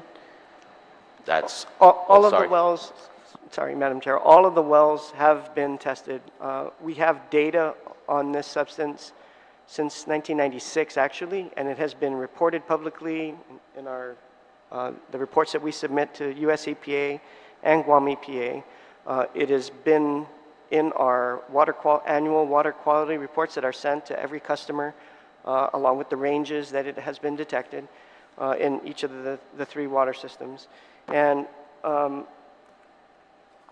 to reiterate what Captain Bearden has said, this was not on U.S. EPA's radar, nor Guam EPA's radar, until the inspections that were conducted in March, and then a couple months later when the report for that inspection was finally issued, and we had the opportunity to talk about it in the post-war recovery. And at that point, as soon as it did become an issue that an EPA was, Guam EPA was contemplating issuing a regulation, GWA took what action it could immediately to address the situation. I don't know why it was not on U.S. EPA's radar. I myself have been in meetings with the drinking water program in 2015 when we were discussing emerging contaminants. They knew that it was there. It had been reported. We had been reporting it, but it was not raised at the same level of concern that PFAS was raised. And it certainly could have been, and we would have addressed it then. But it has been raised now, and we're addressing it now as best we can, and as quickly as we can. Okay, so you're saying it's going to take a year before the filtration is deployed? This is our estimate. We're trying to do it sooner than that, but that's my estimate at this point. What would expedite that process? We're working as quickly as we can on the engineering plans. We don't have a procurement process in terms of procuring the systems, only the media, and we will begin, we've already have orders for the GAC media, but it's just a matter of refurbishing the vessels and getting the design done to install them at these locations. So I understand that so GAC is also used for PFAS, and you're currently using that. So you don't have extra store available to treat? We do of the media, but we do not have spare, we do have vessels that existing vessels that we are going to deploy to these two sites, but it still takes work to refurbish them and set them in place, and that's the engineering and construction that needs to occur, and my estimate is that'll take a year. Okay, so what are the levels, so what should the community know? Should they not drink the water? What is it that, we're in a situation where we don't have guidelines at this point. And so what is it that we need the community to know as far as their water? Can they drink it, or what can they do to make sure it's safe, considering the timeline for a year? Maybe Brian, if you can talk about that.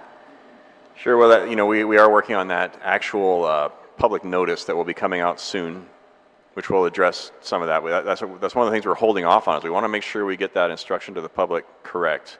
And we are heavily depending on the EPA Region 9 toxicologists that we've been working with to help us make sure that that's all correct, because we still have a few open questions on this as well. We're anticipating questions from the public that we want them to be able to advise us on before we go out.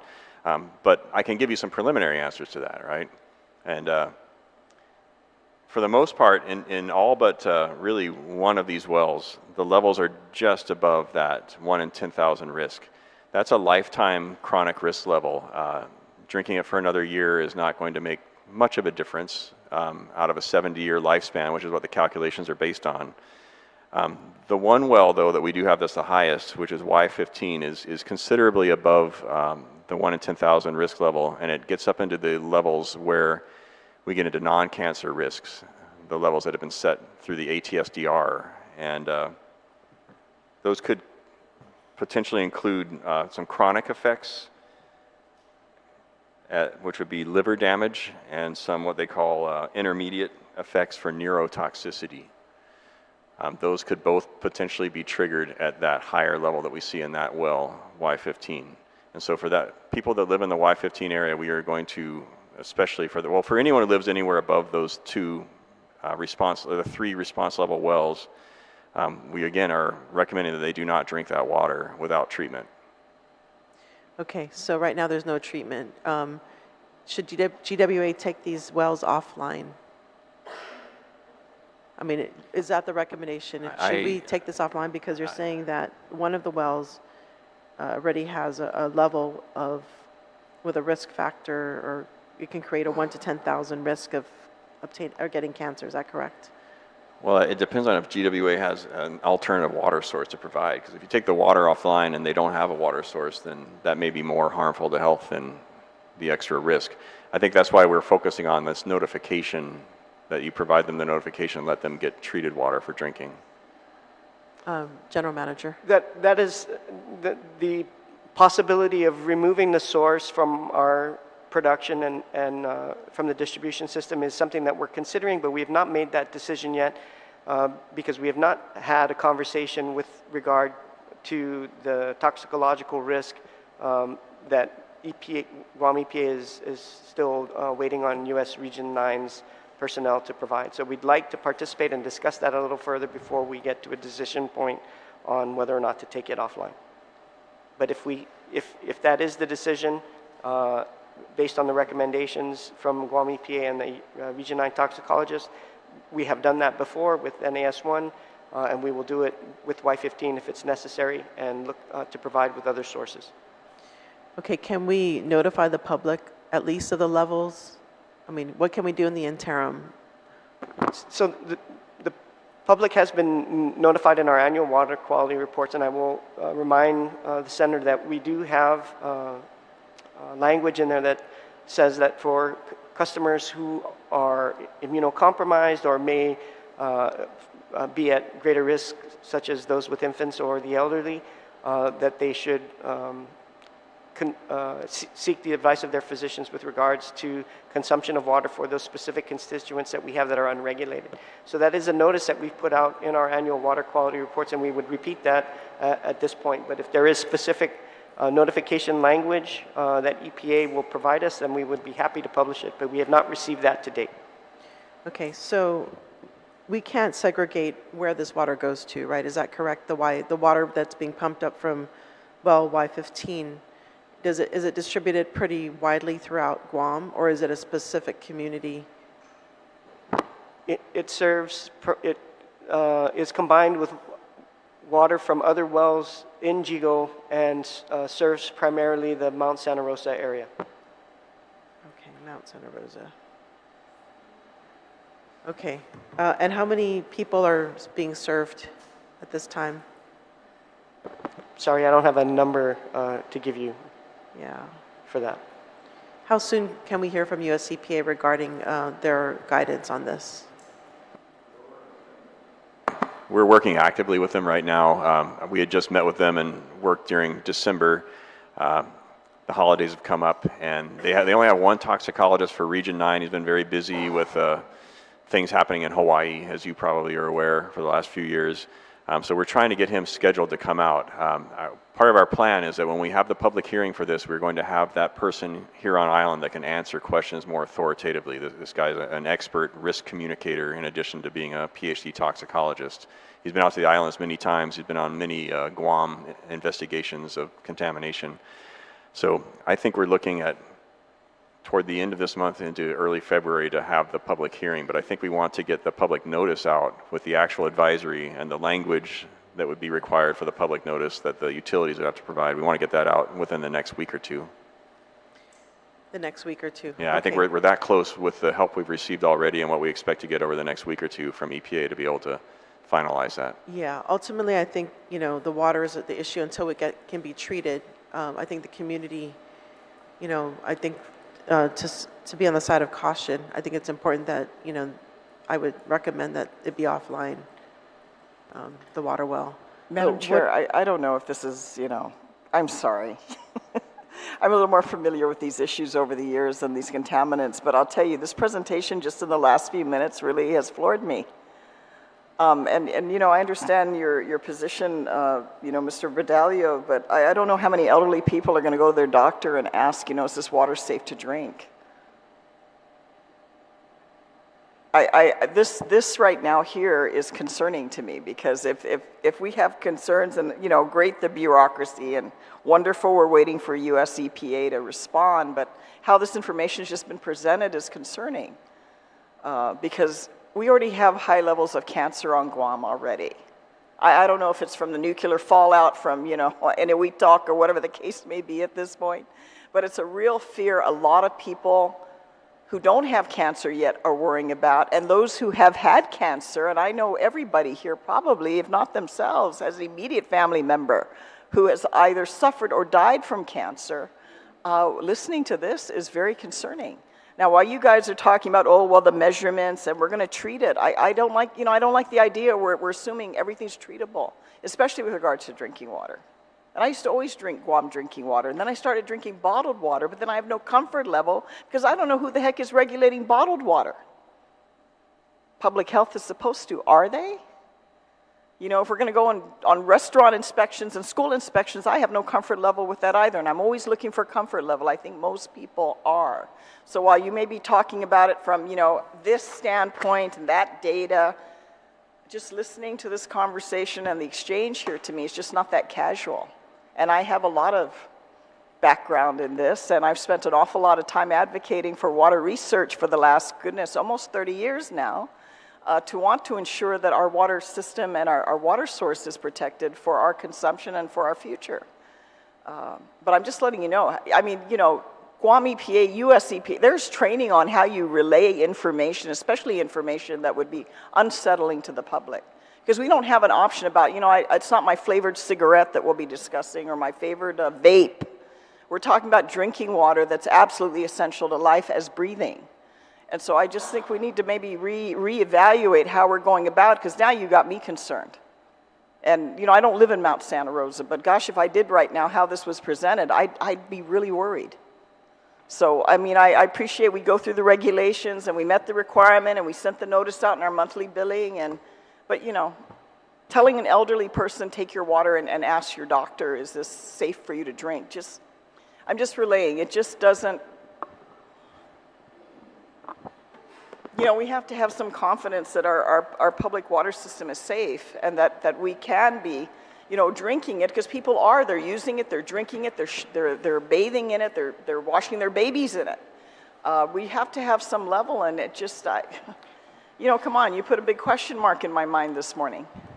Well, my intention was not to put a big question mark or to cause panic. In fact, I've been trying to work against that. The water that we provide meets all of the existing safe drinking water regulations.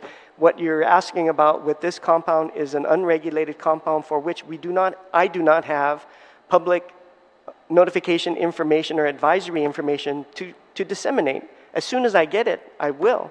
But I am relying on Guam EPA to provide the correct information based on the risk analysis, which they and US EPA are in the process of conducting. Yeah, so I think the problem is really the legislation, right, the Safe Drinking Water Act, which we see the gaps here.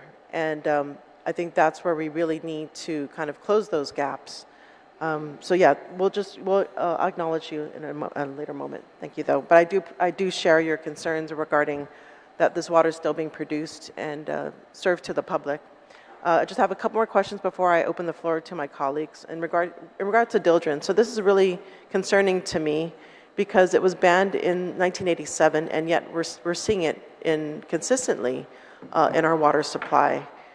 And so since it was banned, how is it that it's still here when, maybe Brian, if you can talk about that. Why is it here, and what can we do to stop, if it's coming in, because it was banned by the US, but has it been banned worldwide? And is it being imported from other countries?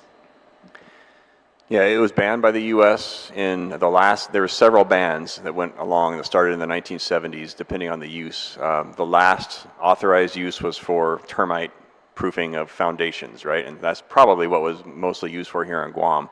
That was terminated in 1987. So that was the last time that that product could be sold. We asked about whether or not it could be being imported from another country that may still be using it. What we found out was that it was apparently only manufactured in the U.S. and they have found dieldrin in China, but it was from U.S. sources. China's never manufactured it. So there is no plausible ongoing source of new dieldrin that we can find. So what we're seeing is a bit of a mystery because we are seeing this increase in some of these wells. If you can look at the data, you can see a steady increase in dieldrin levels in D17, for example, over by Northern Public Health Center. We have just now kicked off the process of working with all of Guam EPA because, you know, EPA is siloed, right? You've got your water people, then you've got your air and land people that deal with site assessment and investigation. So we're pulling everyone together now to start working on this, to start looking at what potential sources there are. So at this point, all we have are theories. One theory that we do have is that, because this dieldrin is, there's been studies that have been done that have shown that if you leave dieldrin exposed in the soil, exposed to the sunlight and to the rain and everything else, it should be gone within 20 years. We shouldn't be seeing it. So our theory is that since this stuff was termite treatment for foundations and homes, is that it's been protected underneath these older buildings for a long time. And that what we may be seeing right now is, as we go through and people are redeveloping parts of Guam and they're demolishing older structures and older homes and older buildings and hauling off that concrete with the soil sometimes still attached to these hard fill facilities throughout Guam, that may be explaining why we're seeing dieldrin being mobilized again into the groundwater, especially in certain areas, because it's not uniform what we're seeing. It's definitely got some hot spots, and they're scattered. You know, these three hottest wells, you've got one in Dedido, one up in Jigo, and then one down in Atacao area, very far apart, and no obvious source other than that those are located inside and near housing areas, which may be, you know, people are in there redeveloping, tearing down old houses and building new houses. So right now that's our theory. It has to be tested. We're going to need a lot of assistance from US EPA especially. We're going to need their people to come down here and help us do sampling and soil samples and all of that. I mentioned earlier we have a large grant, an emerging contaminants grant from EPA. Part of that grant will be to develop agency capacity, not just staff. We're going to be hiring a lot of staff with that, but also building a laboratory, modernizing our laboratory, expanding our laboratory services. The first instrument we're going to purchase is going to be an instrument that can do pesticides. And we're going to start immediately focusing on dieldrin so that we can start supporting these site investigations. We've got another public health service officer coming in May, I believe. By that time she'll be here. She'll be Captain Elizabeth DeGrange. She's a laboratory person. She'll be working with our lab to help set up that instrument and focus on these types of topics as we go forward. And we're also hiring a lot of people to help support that so that we can build up a better trained workforce for Guam EPA using this money and to hopefully prevent some of this turnover we've had, which we think contributed to this kind of falling through the cracks that happened with this dieldrin issue. Yeah, so that's the other concern because, you know, because it was banned, it wasn't included in the Safe Drinking Water Act as a regulated contaminant. So I guess it begs the question, were there other banned chemicals that we need to start testing?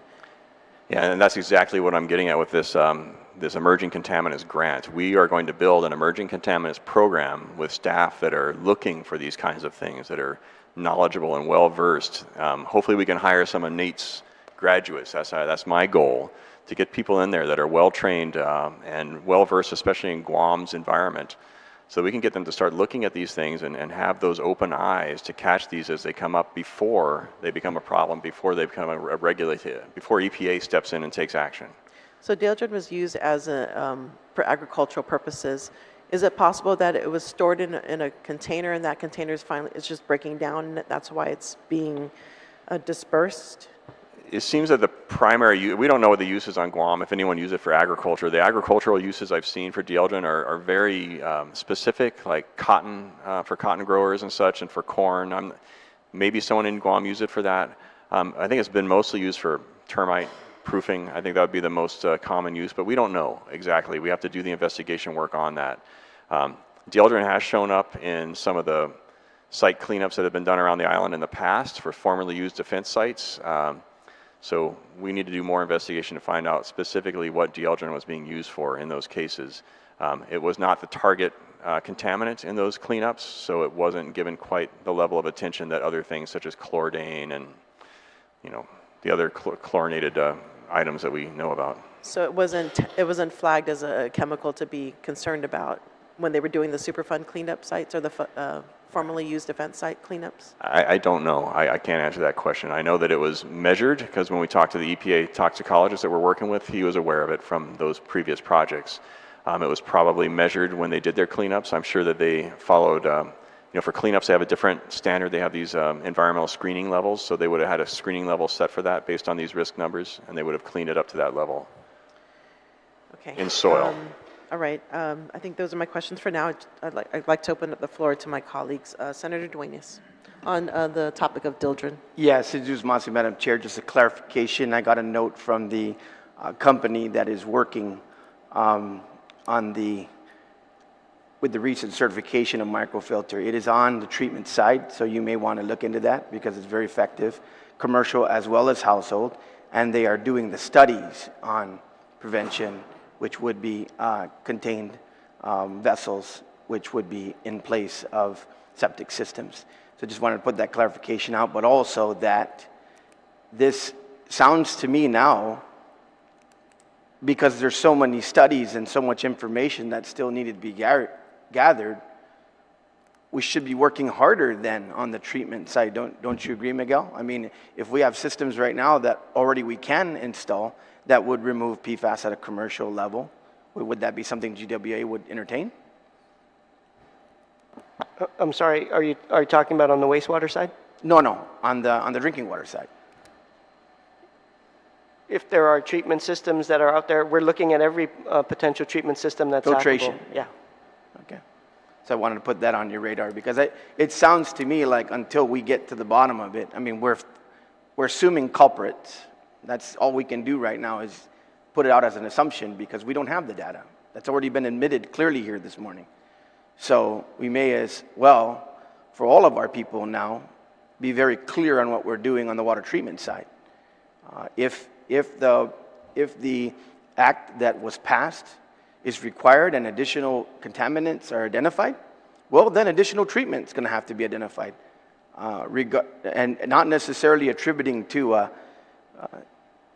an unknown data point, but saying we got to deliver clean drinking water to our people. I mean, you've made it clear, and I want to hear it again on the record, Miguel, that if I go out there right now and grab a glass of water out of the faucet, I'm good to go. GWA water currently meets all safe drinking water regulations, so yes, you would be. Thank you, Madam Chair. All right, thank you. Senator Brown. Thank you very much, Madam Chair. I just think it's a question of how the information is delivered, because I just don't want the feeling that, we're rolling the dice when we are consuming water on Guam. I think it's very important, and all of you that are trained in this field know there's a way that you take information, and how do you disseminate it, and how do you approach the public. Obviously, if there's something they really need to know, you need to do that, but there's a way to do that so that we don't create circumstances where there's that sense of discomfort where people are not sure. Because like I said, public health, I don't know how often our public health is testing the water from France that we get our bottled water from, and we think we're drinking something better, but we don't know that because I don't know how often bottled water in Guam is tested. So I just think how that information is relayed is important, and I don't want people to feel that, you got to go and ask your physician if it's safe to drink the water.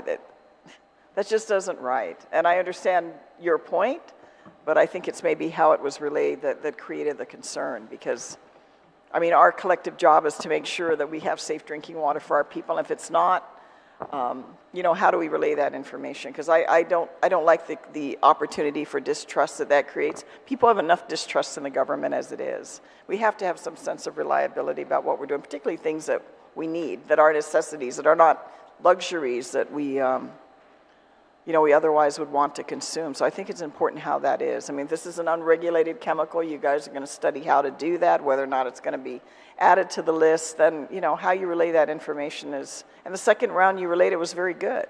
But the first time I have to say, it's just, I don't want people to feel that they have to do that. If they have to do that, then we're not collectively doing our job. And I'll tell you, the biggest threat we have is safe drinking water for our future on Guam. That is the one thing. It's been the issue for many years. A lot of people don't spend a lot of time outside of your circle thinking about it. This legislature historically does almost nothing. Literally, thank goodness that we fund WERI to do the hydrogeologic survey, but we really don't provide the resources. I'm hopeful maybe, Captain Berry, you can relay what US EPA is providing in terms of personnel, because Guam EPA has almost not grown since I left it 30 years ago. Everything else probably has in government, but not Guam EPA in terms of the regulation to be able to go out and do the enforcement and have the personnel to get out on the field to do these kind of follow-up and inspections. And so we're ticking time bombs sitting back waiting because we know this type of enforcement is not happening. We're not addressing even the chemicals that are coming in from Asia that are banned here. Especially, when is it going to show up in our fruits and vegetables that we're consuming? Because they're out there, we know that, don't we? We know they're out there, but who's regulating it? Who's ensuring it's not getting into the island? We can't even keep, methamphetamines out of Guam, God forbid, illegal pesticides that are not authorized. And how many people you have in your pesticide program? There were 2 when I was there. How many you got now? There's still 2. Still 2. Yeah, they're not the same. It's not butcher bias anymore. There's 2, right? So, we can preach up here, of course, about, how we want safe drinking water as well, but we have not put our money where our mouth is in funding. Thank goodness for the federal government, because if we're going to rely on the government of Guam and the legislature in terms of the millions of dollars we appropriate left and right, we're not putting it into and we're not investing it where we really need to, and with regards to ensuring safe drinking water and the regulation of that, because I don't like the illusion to think that everything that's a contaminant can be filtered and cleaned out of water. We think that's just a magic formula that's going to happen, and that's not, I don't believe that's the case, and I don't like that idea. I mean, that's like drinking sewage and going, oh, it went through the treatment process, trust me, it's safe to drink. Would you drink it? Would you drink it? So I just think we need to, we've got a lot of work to do. I mean, there's a lot of work to do, and I think we need to be mindful in moving forward how we're investing our resources, because this is the biggest threat.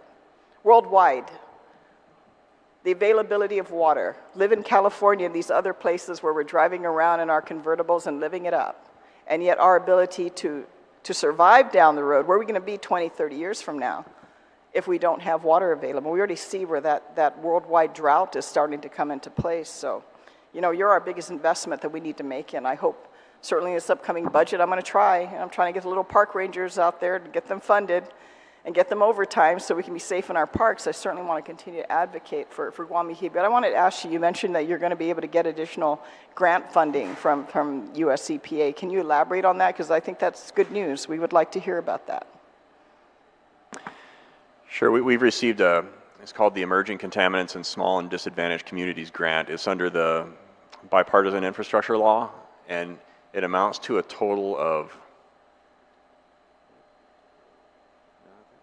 around $50 million total. We're going to use some of that to help GWA with the cost of PFAS monitoring and de-aldrin monitoring, but we're going to use a lot of that to build this capacity, to build a new laboratory, to get out of our 1960 Naval Air Station building, which we cannot even use as a laboratory now. We were hit hard by US EPA on some of the conditions in there for the laboratory we have now. So we're going to use a lot of that money to build a new building. I'll use a lot of that money to hire a lot of new staff, start training a lot of new staff, purchase a lot of lab equipment, fund US EPA to give us a lot of assistance during that time to come out and train all this new staff and set up the new lab equipment. What am I missing? I'm sorry, I'm not, wasn't prepared to talk about this too much. But I think that pretty much covers it. And then, unfortunately, because of the construction costs in Guam, as you probably are aware right now, they're almost, yeah, I've never seen anything like it in my life as an engineer, and that's saying a lot. So we're having to reserve quite a bit of that money to cover the cost of a new building. If we have enough left over, then we'll start looking at projects to help clean up some of these contamination sites. But at this point right now, we have to reserve a lot of that for construction just because of the industry here, the economy. Well, I'm happy to hear that. I'm sure at the appropriate time you will launch that information publicly and add on to what you've relayed, but that's really good information. But I think we need to belly up to the bar on our side as well to provide more resources, particularly for enforcement. That's one of the areas your teeth are not very sharp in. I don't fear you. And I don't think a lot of people in the public that are doing these illegal activities fear you because you're not there. I mean, we can't even deal with illegal dumping trash, you know, municipal waste, what more of these other chemicals that could adversely affect our water system. And I just want to comment, because you mentioned the Dentons a little earlier. I mean, yes, there's a void that was created when Dr. Denton retired, and Carmen Cyan Denton, his other half, retired also, and Carmen also started out for many years in our lab at Guam EPA. So, I mean, we certainly understand the need to move on and retire in life and enjoy the benefits of all their years of work. But obviously, when you lose these good people, you know, they take a lot with them.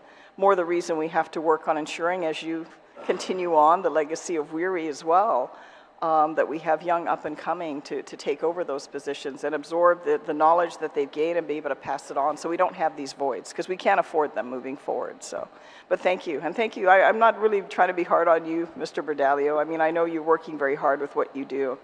But it's just being mindful. The public receiving this kind of information, we just want to have a sense of, I always look for comfort on any issue, regardless of what it, do I feel comfortable with the information that's being provided, and how is it being relayed?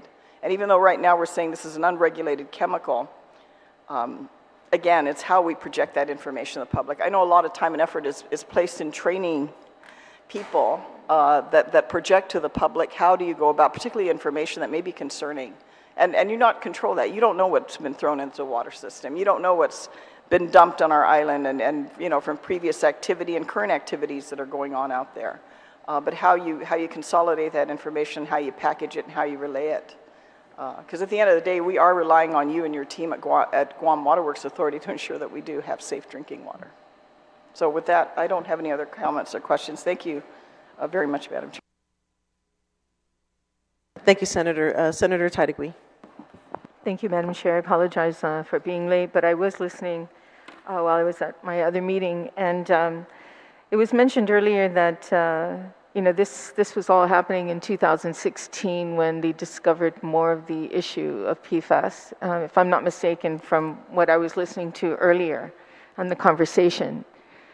And movement was being progressed on addressing it. There is a class action lawsuit, if I'm not mistaken, and that's ongoing, but yet no money has been settled at this point. So is Guam anticipating to get any kind of money to address this, and how much are you anticipating to get?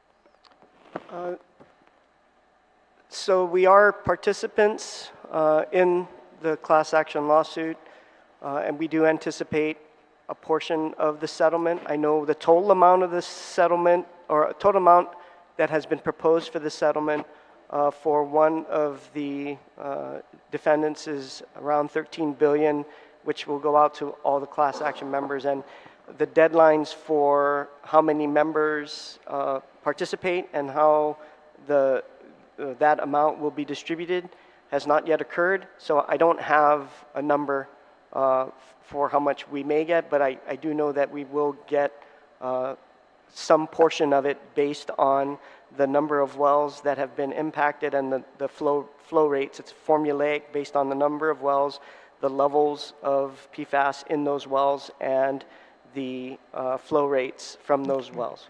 And what attorney are you using to represent GWA in this class action lawsuit? GWA is being represented by the overall attorney that was hired by the AG's office. So that's, to my understanding, Kelly Dry. Who? Kelly Dry. Kelly Dry? That's the name of the firm. Okay, Kelly Dry. But who here on Guam is overseeing that, making sure that, you know, we're well informed? Is just the Attorney General on Guam? Is there someone in particular? The AG's office is taking the lead on that. Okay. We are just a participant. Okay, and who's your connection at the AG's office?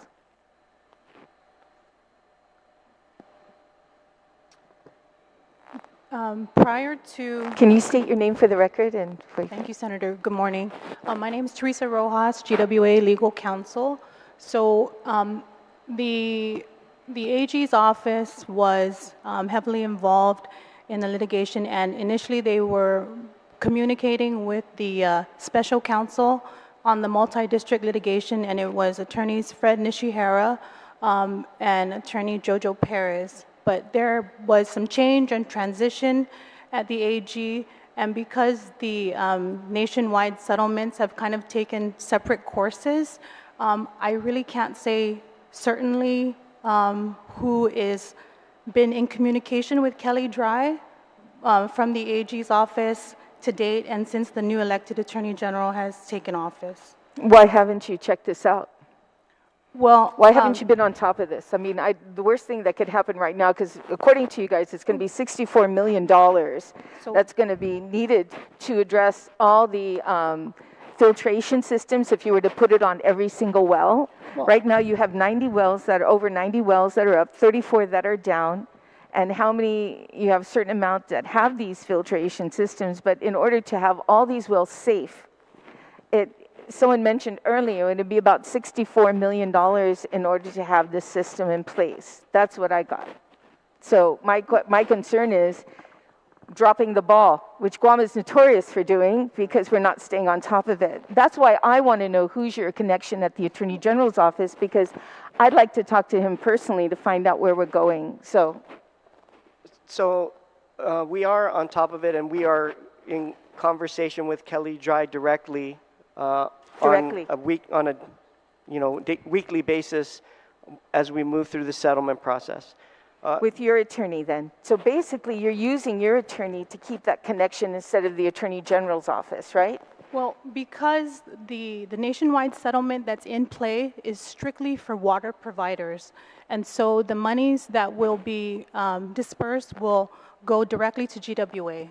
And so that's why right, there's the direct communication, all the data, all the sampling that's going to be submitted for the claim that will be made will come directly from GWA. So the information, all the communication about the settlement has been with GWA since the end of 2022. So have you been updating the Attorney General's office with all the data and information you're receiving since you're talking to them directly? I have not, but my understanding is Kelly Dry has continued communications with the AG's office. Okay, I think there's some miscommunication. You know, I think we all should be at the table at the same time. You need to know what they're telling the Attorney General's office as well as telling you. It could be two different stories. So, and I would recommend, highly recommend, Mr. Badayo, that your attorneys and the Attorney General's office have these meetings with Kelly Drive together so everybody knows what's happening on the table. I mean, we need funding, and to going out to the bond market right now, Mr. Badayo, it's going to be very difficult because who's going to fill it is the ratepayers. We're already getting an increase in water, you know, the amount of water costs. So the bond market is only going to push that envelope higher for our people to endure the cost of that. So I just highly recommend it. I'm going to stay on top of it. I want to know who your connection is at the Attorney General's office. And I'm glad to hear that you guys are in direct connection with Kelly Drive on a weekly basis so we can find out where this is going. Because we're going to need some funding. And right away. 2016 how long ago? And now we're just sitting at this table, still at the same position we are since 2016, we're trying to put some rules and regulations that haven't even been in place. It was mentioned earlier about the rules and regs that haven't even been put in front of us yet. And yet there's this, in the meantime, we're following a NC, can you help me with that, EPA, is it NCS or MCL, the maximum contaminant level. Right? Maximum contaminant level. Yeah, and this is the one that you are following currently. Because we're talking about rules and regs that have not been developed yet to address this issue, but then you brought up something about NCL. Can you kind of explain what NCL is and what's the difference with the rules and regs? Yeah, maximum contaminant level is what they call a national primary drinking water standard. It's issued by the US EPA. It is not in effect yet. It is currently proposed. EPA came out with their final proposed public notice for the final rule just this last month. And we expect within the next 6 months to a year that will then come into effect, and then there will be a 2 to 3 year compliance period. We'll find out when they say probably a 3 year compliance period. So we're looking at 3 to 4 years down the road before that MCL is mandatory for and enforceable for GWA and the other utilities here. And the rules and regs are anticipated? It'll be effective as soon as that gets issued by US EPA. We will have That's to in update 3 our years? local. Yeah, in 3 in years? 3 years, yeah. But once they come up with their final rule, Guam EPA can begin working on regulation amendments to adopt that, to get that into Guam. But it'll still be enforceable, whether it's by Guam EPA or by US EPA. So the NCL is enforceable today? No, it's not enforceable today. 3 to 4 years So from you now. you have no guidelines or enforcement on any of these rules other than what US EPA requires of GWA on the contaminants that are in water in order to call it, what's the word you use, usable, or no, that's, what was the word, Miguel, that you used earlier? It's well, not non-contaminant, but it's usable. I mean, it's drinkable, but there was a particular word you used. Maybe you can come back to it. But okay, so these rules and regulations are still not in play. We don't have anything to enforce the NCSL. NCSL is a legislative thing, so NCL. I know, right? It's similar. And following the USPA. Okay, now, since I have EPA on the line right now, why haven't you worked with public health to go test these other areas that sell water in these stores and grocery stores and individual standing water dispensers? I mean, everyone's blaming somebody else that they're the ones that's supposed to be doing it. This is ridiculous. You know how many people go to these water dispensers to get their water and go to the grocery stores and fill up their containers? And we know that this water source is coming directly from GWA. And you're trying to figure out, well, can we use money for these particular stores that pump out this water? Well, the water source is coming from GWA. I don't see a reason why you can't use any funding because the water source is coming from GWA. But my question is, why hasn't EPA worked with public health to inspect these on a quarterly basis? Sure, I can answer that for you. No, So number one is because it's public health's jurisdiction. It's in their laws and regulations. It's not in Guam EPA's laws and regulations. Well, has EPA talked to public health and encouraged them to do it? Yes, we have. And in fact, to continue, we worked with Senator Perez a few years ago to update Guam's Safe Drinking Water Act to give Guam EPA the authority to, it uses the word may. We may issue regulations on drinking water, bottled manufacturers, whatever we call them, water vendors. And we've been talking with public health about that. And the Typhoon Mawar response this last summer was very instrumental in that. We worked together very closely with public health. We inspected every single one of them. We took samples for what we can sample for on island, which is not much, bacteria, chlorine, that kind of thing. And we looked at every single one of these, performed a complete sanitary survey with engineers along with us every time from US EPA, from FDA. FDA is also a party to bottled water regulation. They regulate bottled water coming in. And as you may have heard, they are opening up potentially an office here on Guam, and they will be looking at imported bottled water. But the water that's manufactured on Guam, that's what we're looking at right now, is whether we want to have Guam EPA go in and write regulations now to do additional regulation on top of what public health is doing. And that's where we run into the problem with not using the funds. I agree with you. I don't see why we can't use this funds. I've had this conversation all the way up to the EPA headquarters staff. Right. They're like, oh, it's just bureaucratic stuff. It's the law says you can only use it for public water systems. So that's the choice we're facing right now, is whether or not we deem these 133 systems as individual public water systems, because that will have a significant economic impact, because that's going to affect the price of that water that people purchase. That's going to affect the type of services those owners have to provide. It's going to affect Guam EPA as well. We're currently regulating 9 public water systems, or 8, whatever the number is right now. We're going to go up to 140. We're going to need a lot more staff. So that's what we're weighing right now, is whether we can do that. I want to do it as simple as possible. I want to just sample those systems. Well, you have the power through the water, the Safety Water Act that was passed. You have that power. The may, it could be may or shall. Shall is forcing you to do it. We do have the power. But may gives you the authority. And what do you recommend that these businesses be inspected on a quarterly basis, on an annually basis? What do you recommend? That's a great question. These guys are what we call consecutive water systems. They take water from an already regulated public utility. So in many ways, they don't have to do, under the existing Federal Drinking Water Act, they don't have to do all that much, but there are things that they would have to do. We would have to determine, as the regulator then, if there are things we're looking at that are not regulated, like the dieldrin and the PFAS that are exceeding, we would have to determine then what their sampling frequency would be and how that would fit in there.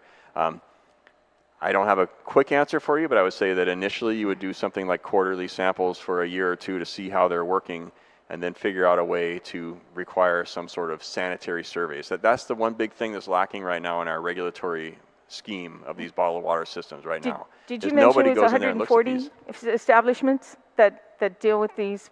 Was it 140 or is it an additional? It's around 140. I remember 138 was the number, but that included places that made only ice as well. And ice is a very different thing. It's very hard to sample and such. Well, I highly recommend, and even the chair, to encourage you to EPA, since you do have that may, in the Safe Water Act, that you do tell public health to inspect them and whatever needs to be done right now. I mean, come on, you guys, since 2016? Well, we did get a very excellent look at these systems back at Typhoon Mawar. We issued an inspection report for every single one. And it should continue. Those owners are making corrections based on our findings. So at least we've got that started. No, I'm not a scientist like, Senator Perez, who's a teacher in science and knows all the jargon that comes with water. But, I have a map in my office that I keep of the aquifer that was given to me by WERI.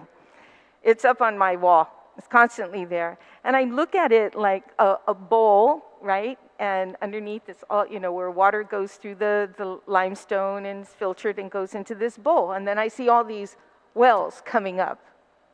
What I don't understand is, why is it that one well can produce more PFAS up than another well when the water is all coming from the same area? Limestone aquifers are what they call very heterogeneous media, right? They're very different. You could have a solid block of rock in one spot. You could have a giant fracture in another that's acting like a river and letting water flow straight to a well. So it's in that kind of an aquifer, and Nate, you can step in at any time.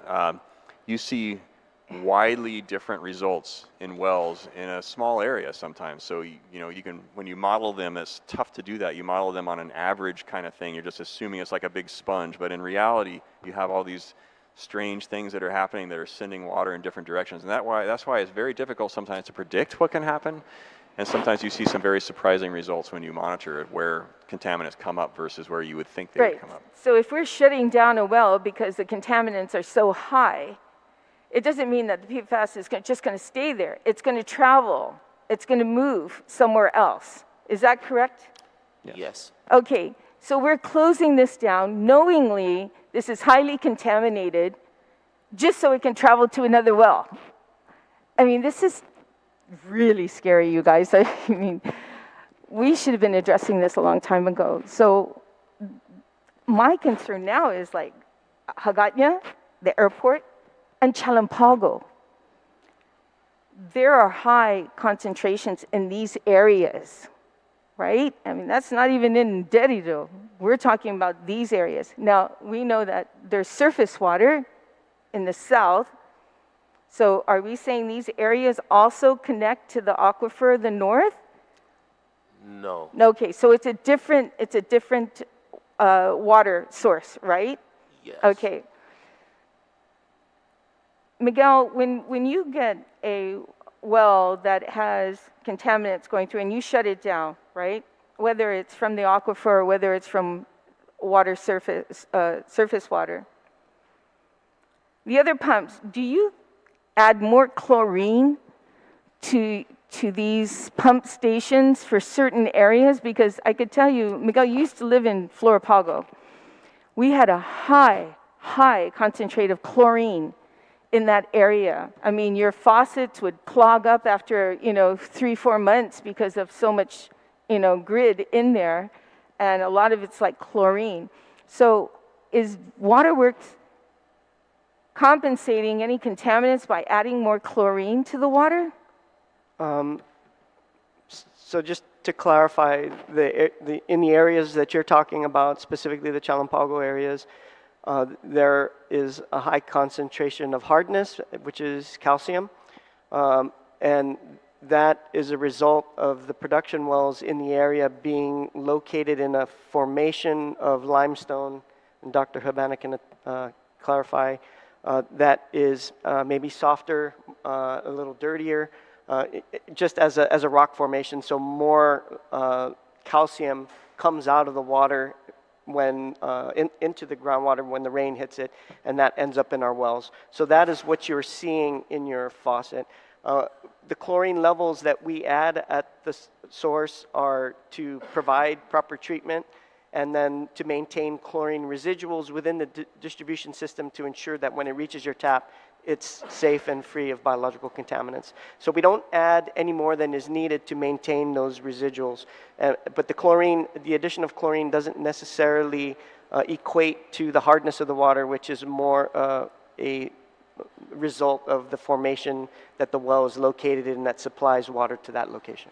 Miguel, where are the two water wells that are being used? Oh, you got a thumbs up from Weary. You explained that completely well. But where's the two water wells that you mentioned has the filtration system for the PFAS? There is filtration at the NAS well in Tizen, the Tumon Maui well, and then also one central treatment system with filtration for the GIAA system. And then the two that we have coming up for construction are 823 and 825, and those are the ones in Agana. Hagåtña, right? Yes. Both wells Yes. are being reconstructed in Agana because of the high concentration that are coming from the, anything in Chalampago? Any plans for Chalampago? Chalampago, because they were mentioned, the airport, Hagåtña and Chalampago, that had high So there are a amounts. cluster of wells which will require treatment in Chalampago. Also A-series wells, and the ones that are most impacted appear to be located on Mai Road near a hard fill. Near the, yeah, that's what you said, near the DOC area, right? That was mentioned earlier. How much does one of these systems cost? I know that the total amount was 64 million, but it was like around 2 million for the 3 million, and then 2 million for like the structure, right? About 5 million? The capital cost to install the treatment system, we are estimating per well to be on the order of $1 to $2 million per well. Per what? $1 to $2 million per well. Okay, so what was this other one that you added on another price tag of 2 million for structure? So it's not 5 million, because I kind of added it up. You mentioned 2 million, and then you mentioned another 2 million. So it is 2 million then, right? 1 to 2 million per well is the estimate. Per well, per well. Right now, do you have the funding to take care of the 1 and 2 in Hagåtña? And yes. Okay. What about Chalampago? Do you have any funding to do one for Chalampago? We do not have a system designed for that yet. We're in the process of doing it, and the funding for the design we likely have, but for the capital improvement, when we get to the construction part, we do not have. How much do you need? My estimate, just based on those rough per well figures, it was about 64 million. It was right? the 64. And that's just a rough estimate at this point. We won't get firmer numbers until we go complete the planning and design process. Well, that's what I'm hoping, that this class action suit will cover that amount. But in the meantime, we can't wait for that. And we're not. Yeah, we got to do it now. We got to find the money now, and then probably reimburse wherever we take it from to cover it for now. There was also something mentioned that Weary and EPA working together at the very beginning of this public hearing, that they're planning to get together to work together on something. Can you explain that earlier in the discussion? And I'll let Weary go because it was you that brought it up. You guys haven't really collaborated, and I was trying to figure why not? Why haven't you worked together? We do. We okay, work so together. Well, okay, something was said earlier. I'll rewind it and I'll get back with you. Do you remember what you said earlier about? Was it about Dieldrin, and we just didn't hear that? We didn't get that gap after Dr. Can you Denton speak a left? little bit closer to the mic? I'm sorry. This sorry, was room it is about- so bad. It's not you. It's just this room, the acoustic. Was it about the Dieldrin contamination and the fact that we didn't, Dr. Denton retired and we didn't, there was that Collaborate. gap? Yeah, I think that's the one. That was Oh. at the beginning of this conversation. That, Go that ahead. was just a personnel change issue. I know that for the past 5 years since I've been here, we were having monthly meetings with the director of WERI to talk about issues. Everything, even from the bill this afternoon, the hearing on that was started off as a collaborative process with WERI there and Nate talking about how we would address nitrate contamination and how we can address the development of the northern aquifer. So we are working together pretty frequently. We pass them research ideas all the time. In fact, some of them finished. Yeah, okay, so then I misunderstood. Go ahead, sir.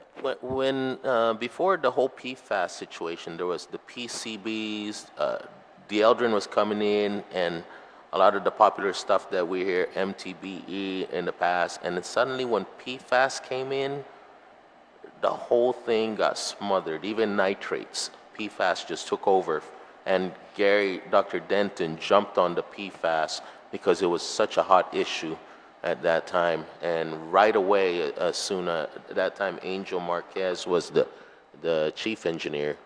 They were really pursuing that. Then there was a big change, and still pursuing PFAS till today. The attention of the other contaminants kind of went down in a way. Mm-hmm. And it wasn't until or the pandemic that the nitrates came back up, and the PFAS kind of went down. And there was a nitrates issue with Senator Bisco Lee had brought up, and that brought it back to attention. And then now that we're coming out of the pandemic, PFAS is coming back to life again. And so now these kinds of attentions kind of move up and down. And now Dieldrin, for the first time, was announced at the Guam Advisory Council meeting in November that it needs attention. And we kind of just woke up to that. Oh, yeah, that's right. There's this thing called Dieldrin way back in 2012. But we haven't heard about it for years.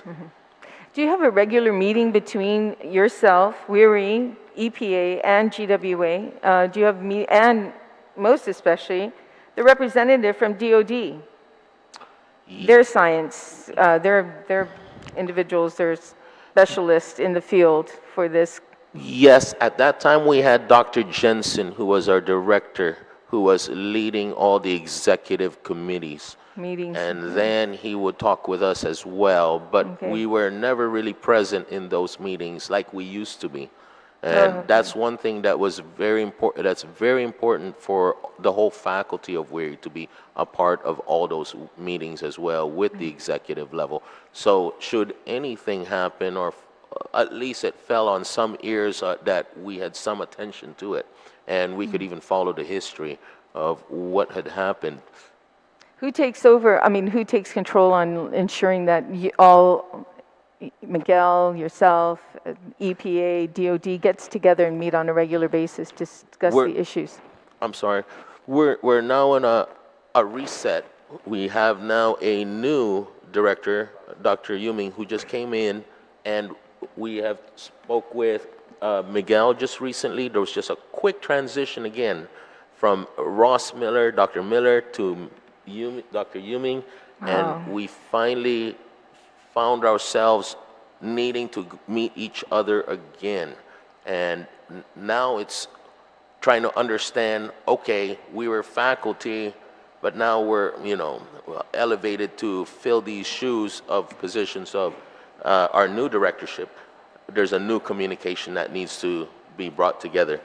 And Miguel has stepped forward in doing that. Go. Did you want to say?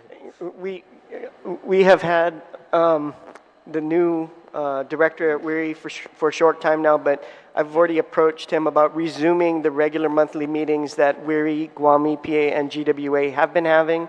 On the DOD side, we also have the One Guam our One Guam meetings on a biweekly basis. So we stay in contact with the DoD counterparts on all the issues related to the water utility. But Maureen McDonald reminded me that there's also the Northern Guam Lens Advisory Council, which meets on a quarterly basis, which brings all of those groups together, including other stakeholders.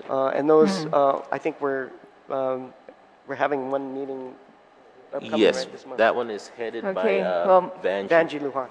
I'm going to go ahead and, Dr., I'm sorry, say your name for the record and your... I'm the new director. Just take directorship back to just about 2 months, November last year. And for us, we just kind of short of faculty. We will hire 2 new faculty maybe this year, and one is meteorologist. Another one is focused on wastewater, maybe engineering or treatment. And this new faculty will take over the job Dr. Ms. Rosemira did a few years ago. So, and also something Dr. Denton did about deodorant.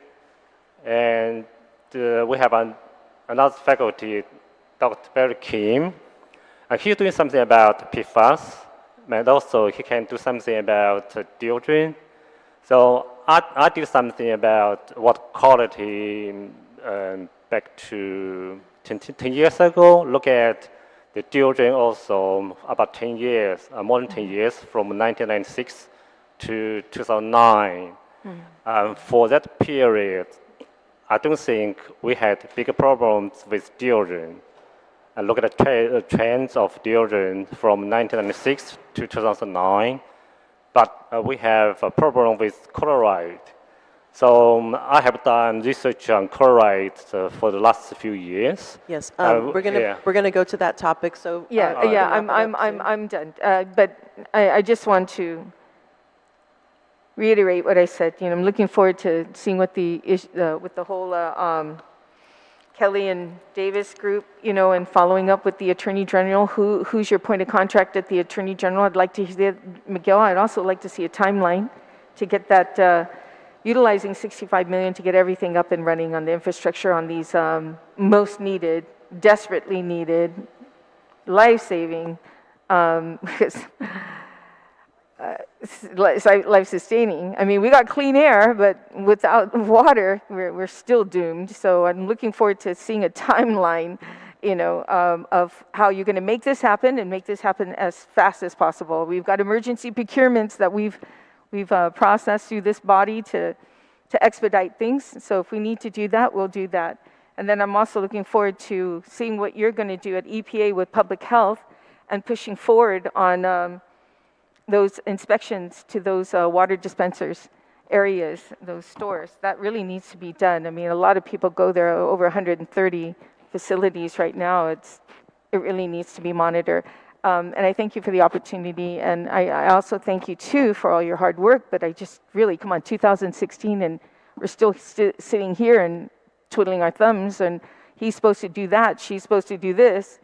It's not going to work anymore. We need to stay on top of this and not let the ball drop on it. So, but I thank you, though, for staying on top of it. And I will stay on top of you, too, to make sure that, you know, these things are done today. Okay, so Happy New Year. Thank you. Sorry about that last part, but you know. All right, thank you, Senator Tadegui. So just 2 more things. So to what extent is the Department of Defense culpable for the contamination of Dildren? Because, so I just want to read to you an excerpt from a veteran's notes. He states that in 1944, the Battle of Guam was fought. Many men died on both sides. And then it goes on to say that about almost 20,000 people were killed in the battle, 5,000 U.S., 15,000 Japanese. Many of our troops were getting ill. There weren't enough people to do away with all the bodies to stop the problem. The answer to the problem was DDT. The island-wide use started just after the battle. The entire island was sprayed with air, by air, day after day, month after month. The use of DDT by air may have gone on for years, and DDT was also used in the disposal of many of the bodies. The bodies were DDT'd, wrapped or bagged then DDT'd, and then put in graves and DDT'd again.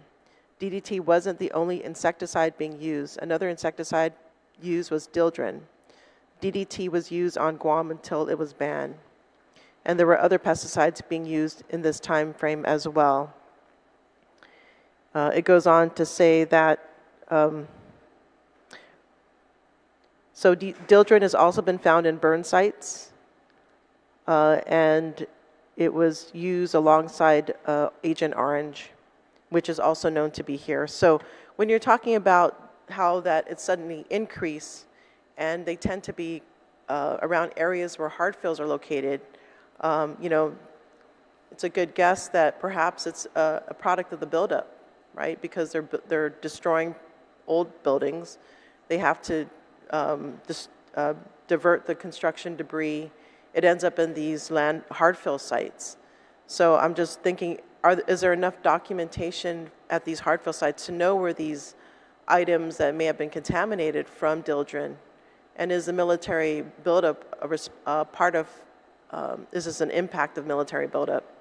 The dieldrin being disseminated into the civilian side, into these hard fill locations, which is now appearing in the water.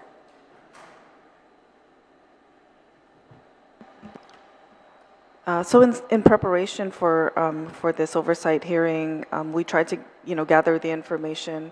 Unfortunately, our SME is on leave, but that's information that we will provide to you as soon as we have the reports that he has. But we will provide that to you. Then if there's a connection to Sure. dieldrin and DoD activities. The military buildup, right. And then the other thing is, what was that? Yeah, I guess in regards to taking Y-15 offline, is GWA prepared to do that, and what would that entail? How would that involve conserving water? Because I know Y-15 is one of the higher producing wells. Would that basically trigger a downward effect of having to conserve water because there's less water being produced? That's the potential, but we have other sources that in the past, the way the system was configured, if Y-15 went down, then there would be outages. When we upgraded the Jigo reservoirs and an additional pump station at the Jigo reservoir location, we have the ability to move water a little better now within the system. So it may require conservation, but it would also depend on what other wells continue to be operational. The other thing is that it seems like there's a disconnect with the notifications. Perhaps the public is not as aware. I mean, you stated that you were reporting continual findings of dieldrin, but yet the public wasn't alerted. It seemed like they weren't alerted until the news articles broke. Is there a more robust method to notify the public regarding these types of findings? Is GWA considering another form to basically, make it more known to the public about the health impacts or what's in the water? Is this something that you guys are working on? So the public notification requirements that are part of the safe drinking water regulations would be followed if once the advisory information is made available. So yes, we would pursue it in other forms. When we have, for example, total coliform positives within the distribution system, there are public notification requirements that are spelled out in the regulations with Guam EPA, and we would follow that. I understand that there is regulations that you follow, but considering that it's not a regulated contaminant, but it's banned, is GWA prepared to provide at least an interim notification ahead of all of this finalizing of the rules?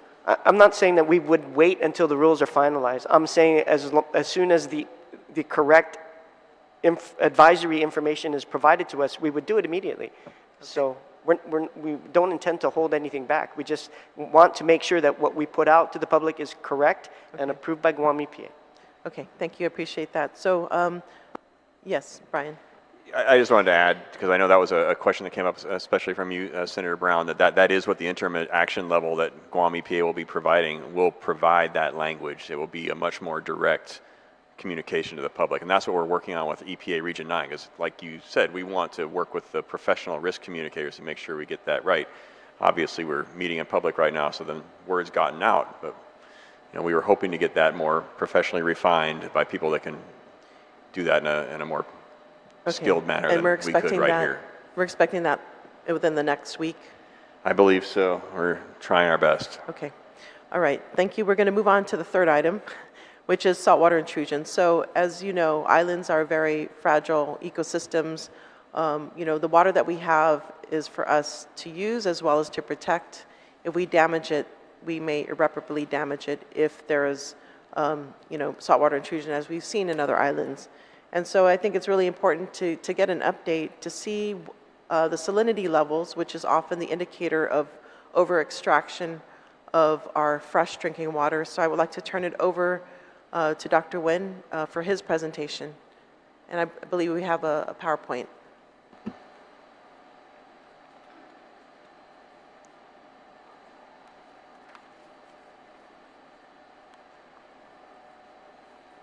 Okay, please proceed. Okay, so we have somebody else coming up. Please state your name.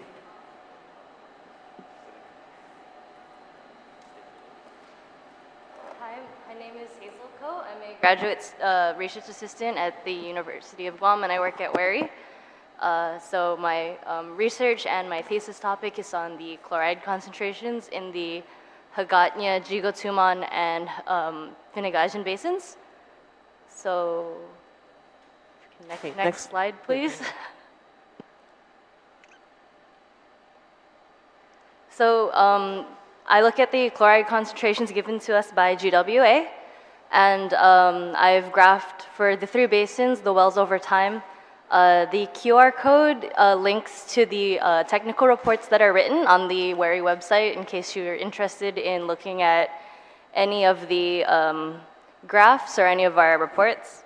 Thank you. And then next slide, please. So by breaking down the three basins, we can see that there's an overwhelming majority of the wells that show a significant increasing trend of chloride concentrations over time. There are a few wells in the Jigotuman Basin that are not considered in this report, and they're the 6% in the very light blue.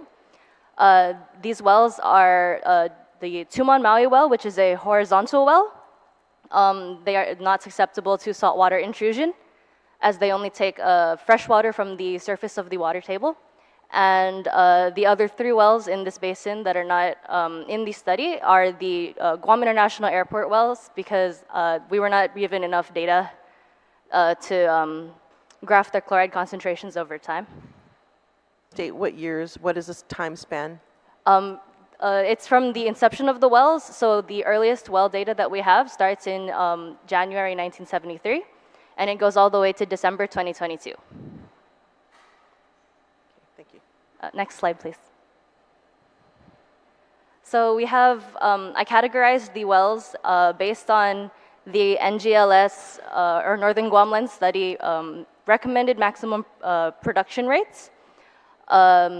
If they are basal wells, the maximum recommended pump rates are 200 gallons per minute. It can raise up to 350 gallons per minute, depending on the hydraulic conductivity of the limestone that the well is located in. And parabasal wells have the possibility to be pumped 500 gallons per minute. So I categorize them by if they pass if they meet or surpass their NGLS maximum recommended pump rate, or if they don't. And then whether they pass the two important benchmarks for chlorides, which is 150 milligrams per liter, which is our local maximum contaminant level, and if any of the wells surpass the 250 milligrams per liter, which is the US EPA Safe Drinking Water Guideline. There are a few wells that have no pumping rate precedent. They are superbasal wells. This region was not given a maximum recommended pump rate back when the NGLS study was done in 1982. The wells in green, or with the green box around them, represent the wells that do not surpass their maximum recommended pump rates, and they do not pass any local MCL for chloride concentrations, so these wells have the possibility to be pumped more. And then the wells in the blue in the very bottom category, they surpass their maximum recommended pump rates, and they do not pass the local maximum contaminant level, meaning that they're doing exceptionally well. And next slide, please. So I also plotted the two chloride concentrations and production rates against each other in scatter plots to determine whether there is a linear relationship or causation between the two. While doing this study, we have concluded that this is a dynamic relationship. It's not purely production rates do not purely cause a rise or increase in chloride concentrations. Next slide, please. We also looked at the chloride concentrations and their relationships to precipitation. So here I have two graphs. The pink up top is the chloride concentrations over time. As you can see, there is peaks and periods. So it shows a cyclical trend. These usually follow the span of El Nino. So higher chlorides where there's less rain and so on. So we also planted we interpolated the rainfall in this area. Unfortunately, the rainfall data on island, the historical rainfall on island is quite sparse. So to interpolate, we had to use only 8 gauges that span the entire island. In this area, I only did it for the Finagaijan Basin, and there are no representative rain gauges in the area. So the blue on the bottom is the interpolated rain data for rainfall at that site. So just a question about the precipitation. Is there enough data to show a correlation between the lows of chloride and the increase in precipitation? It seems kind of scattered, but there's some sort of a trend or pattern that's happening. Yes, so what we would expect to see is that the peaks for the two should not line up because of recharge. It takes time for the water to percolate into the aquifer. So there should be a little bit of a time lag in between them, but we haven't been able to find any information on that or any conclusion that causes for that. When I did the graphs, next slide, please, sorry. I also graphed them against each other, and unfortunately, I only received non-significant results at the 95% confidence intervals. So the results are inconclusive on whether precipitation really affects chloride concentrations. Next slide, please. So just like in summary of everything, chloride concentrations are increasing. The relationship between chloride concentrations and productions are dynamic, and the peribasal wells could be pumped more, as this is the sweet spot of the aquifer. For precipitation and chloride concentration, while we would expect that an increase in rainfall should cause a decrease in chloride concentrations, our results do not show that. This may also be due to the limitations of our study performed. The interpolated rain data was calculated to be at the exact well points. This may not be exactly where recharge occurs. There may be runoff. There may be a better spot for water to enter the aquifer as opposed to the well sites. And precipitation is not recharge. We lose a lot of water due to evapotranspiration and just it discharging into the sea from runoff. So recharge may have more of an effect on chloride concentrations as opposed to precipitation itself does. And then next slide, please. So any future studies, I guess, would include the effects of the movement of tides, as our freshwater lens is underlined by salt water. And then The investigations of the effects of any hydrogeologically significant features, such as sinkholes, any point recharge areas, any fast flow areas for water to enter the aquifer, and their proximity to the production wells may influence the chloride concentrations. Any effects into the, an investigation into the effects of climate factors, so looking at El Nino and La Nina more closely, and investigating the recharge and how much recharge we actually get in the NGLA could affect chloride concentrations.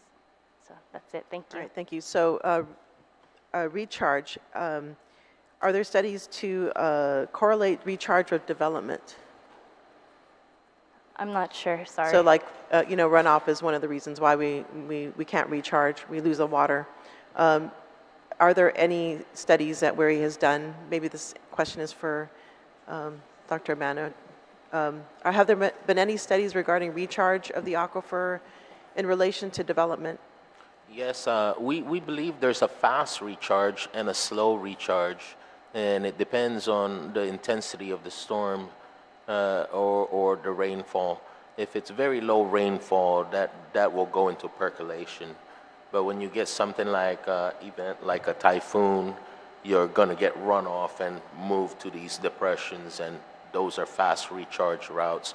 And oftentimes we'll see the aquifer respond and thicken, or at least the water level will rise and show that.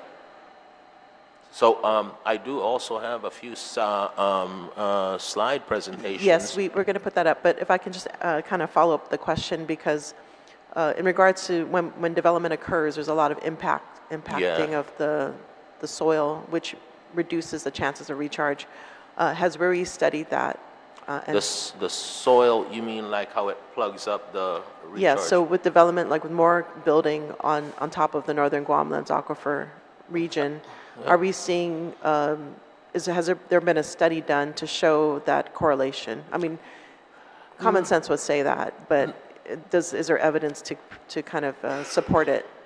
Not a very easy study to do, to go around and finding all, but it's an interesting thing to bring up and maybe study for the future, to look at all the construction that's being done and how it's moving the ground and gonna redirect where water will flow. It'll find the path where it would, you know, sometimes it would accumulate in pond, or sometimes it would run off to another area. It depends on how it was, you know, developed and reshaped and even compacted.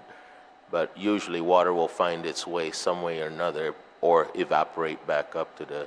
Or flow through the gutters and out through the ocean. In regards to climate change, have you done any studies regarding the impacts to the aquifer?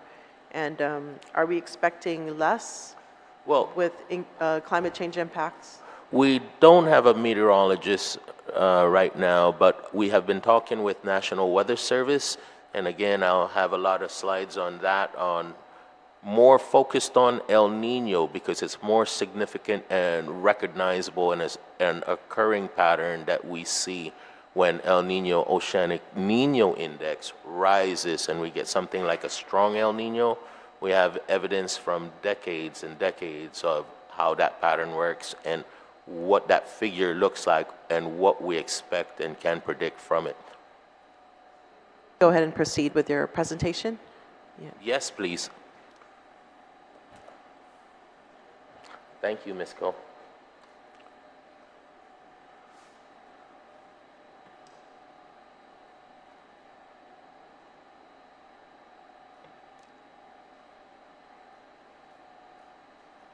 All right, so it's something we do with the Guam Hydrologic Survey. So state of the aquifer, we usually do it about every 4 to 5 years. And so we're trying to get the state of the aquifer, the actual report, by June. And so next slide, please. Also, we presented this to the governor, the same presentation you're getting right now, and it covers, we're not going to do the virtual tour, so I've crossed that out, but we're going to look at the latest of what we know about the freshwater lens, the production and salinity, a map of it, and the nitrates, the PFAS investigation, and the annual report. Next slide, please. So, freshwater lens we experienced just recently. We're talking about the status. We know the typhoon, and I talked about the ENSO. We're talking about a record rainfall and the lens dynamics, because we do have deep observation wells. And next slide, please.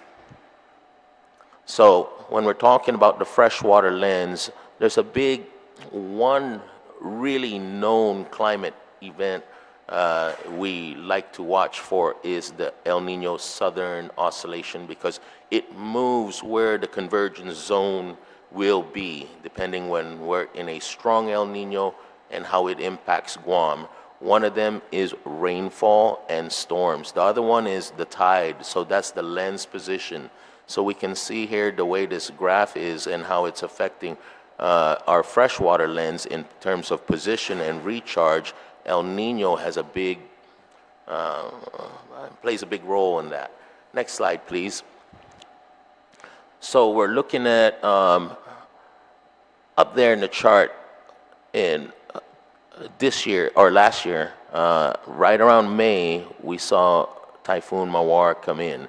And this graph that you're seeing here is the El Nino cycle and how it affects Guam, built by Dr. Lander, who's looked at the El Nino and climate throughout the Western Pacific and how it impacts Guam. So we're looking at, on the onset of El Nino, we're going to get a lot of tropical storms and cyclones. We expect heavy rain. But that didn't really happen for us in the beginning of the year until May, and we got hit right away. And next slide, please.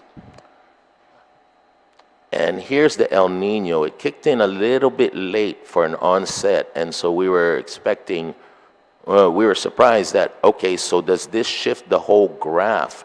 And what's going to happen now after the post-peak? So next slide, please. So will it shift the whole thing, and then we're going to have a dry spell of drought all the way to April and May, and really have a hot summer next year? And that's going to affect something. And we've been talking with National Weather Service, William Idlet and Brandon Buchan, and this is what they're putting their money on. So they also understand the El Nino, and they usually, after El Nino, there's a drought. So that's a big question mark, and we're going to find out for sure here pretty soon. Next slide, please. And so, you know, looking back for the last 10 years, we've seen El Nino, and all the time, almost like clockwork, right whenever there's a strong El Nino, you got the big storms come in. And that's where the big recharge, the real recharge that affects, that really drives the thickness of the lens, not these little 4-inch rainfall here and there. And so you see that in 2016, we had a super El Nino, and we see Dolphin, Sulalor, we get a brush out of some of them and direct hits. And then also in 2019, La Nina usually follows, and that's a severe, usually we get something dry. We get a dry season. So you also probably experienced that. In some cases, in La Nina, you'll see one here and there, but it's usually during El Nino. And as we see recently, there's Mawar and Bolivian, right? Next slide, please. And so we look at the observation wells, these 3 observation wells, EX7, EX10, Gura Dedero. Next slide, please. Those are deep observation wells, right? They penetrate the freshwater lens, and we can see the salt water. And that's has a lot to do with our comprehensive water monitoring program to see how our freshwater lens are doing. Next slide, please.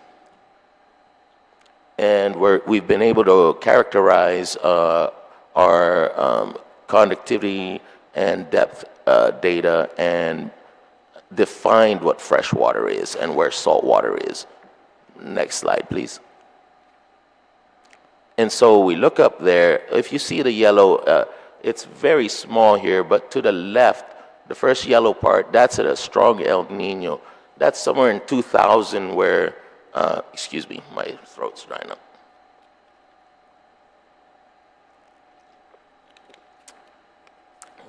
I'm talking about Typhoon Pongsonghua and Ting Ting. Those were the wettest years, second wettest years in the history of measurement. And we see on those, the blue graphs below from observation wells that it has thickened only during a storm. We were even lucky and fortunate to observe the next 6 years after that, the driest years, Dr. Lander called the big nothing. And from that, we were able to see how pretty robust and slow, how it drains really slowly, the aquifer gets. And then in 2011, it comes back up. And so that's when the rains start coming back in. Next slide, please. And so here's the history. We've had a very wet year and then very dry years. And now we're coming on to see eventually what this kind of repeat of pattern of a very wet year 2023 has become and how that's going to thicken the lens. And next slide, please. And so far, the records showing that Typhoon Mawar has brought this year to now the second wettest versus 1945. Next slide, please. And so you can see the record from Ting Ting was 139 inch. This year, last month, we already hit 138 with the Southern Mountain Rain Gauge. And the GeoMag Observatory hit 144. That's well above the record. So it's a very wet year. I'm excited to see the deep observation well record, and we're going to see another thickening of the lens, hopefully. Next slide, please. And so if you want to read more about that, you'll find it in the Guam Hydrologic Survey website, the dynamic response to the recharge. Next slide, please. And also, I've mapped here the production and salinity. We got the basin production weighted average chloride for August and the well status. Next slide, please. So whenever we're talking about salinity, sometimes we get lucky where we put our wells because, you know, it's not a isotropic aquifer. Sometimes we have fractures and straws that updraw the salt water beneath. If you're lucky, though, you can have a shallow and more robust lateral flow that looks like B, the well situation in B. And then there's the classic upconing that we see when we talk about in the example in D. Next slide, please.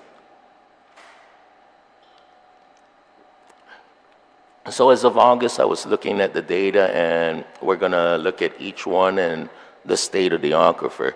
So those are the counts of what's active and the total for each basin. Next slide, please. The way to understand this is when we look at anything that's red going into purple, those wells are over 250 parts per million of chloride. The black circle behind it, that's the well status. If it's black, it's inactive. And then the different shapes and colors, circles are 200, the triangles are in the 300s, the squares will be the 400, the pentagon 500, and the hexagon 600 and up. So let's go look at each basin real quick. Next slide, please. So up there in Machinao, you got pretty good wells. You're looking for the orange and reds, or the red ones to purple. And over there in Finnegodson, you'll see one. You also see all the wells in black. It's got a black ring behind it.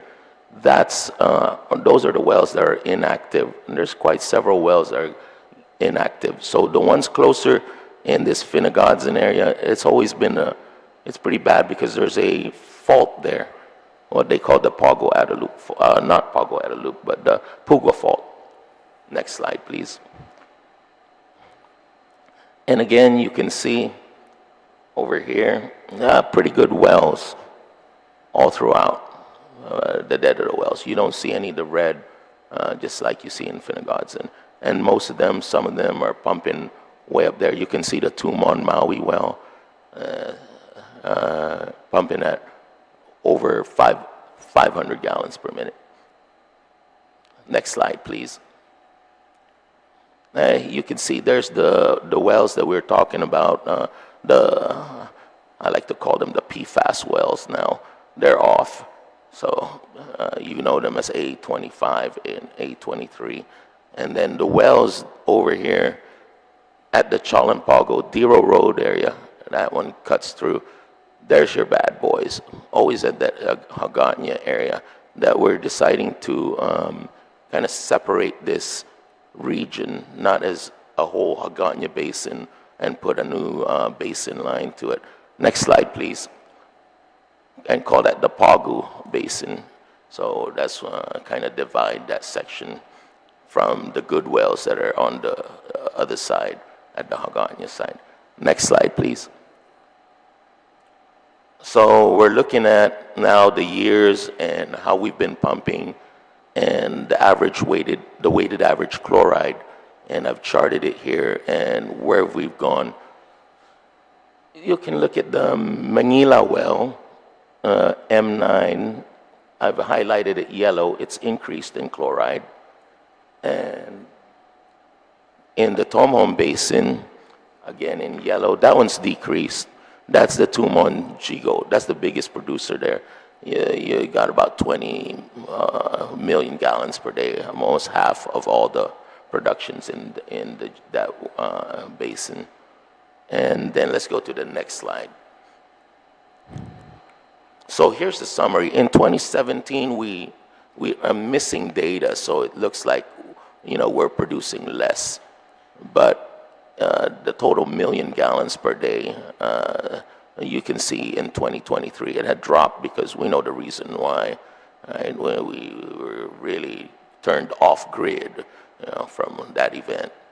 So, and then we bounced back, and I think we're going to see a pretty good year and get back to normal pump rates again.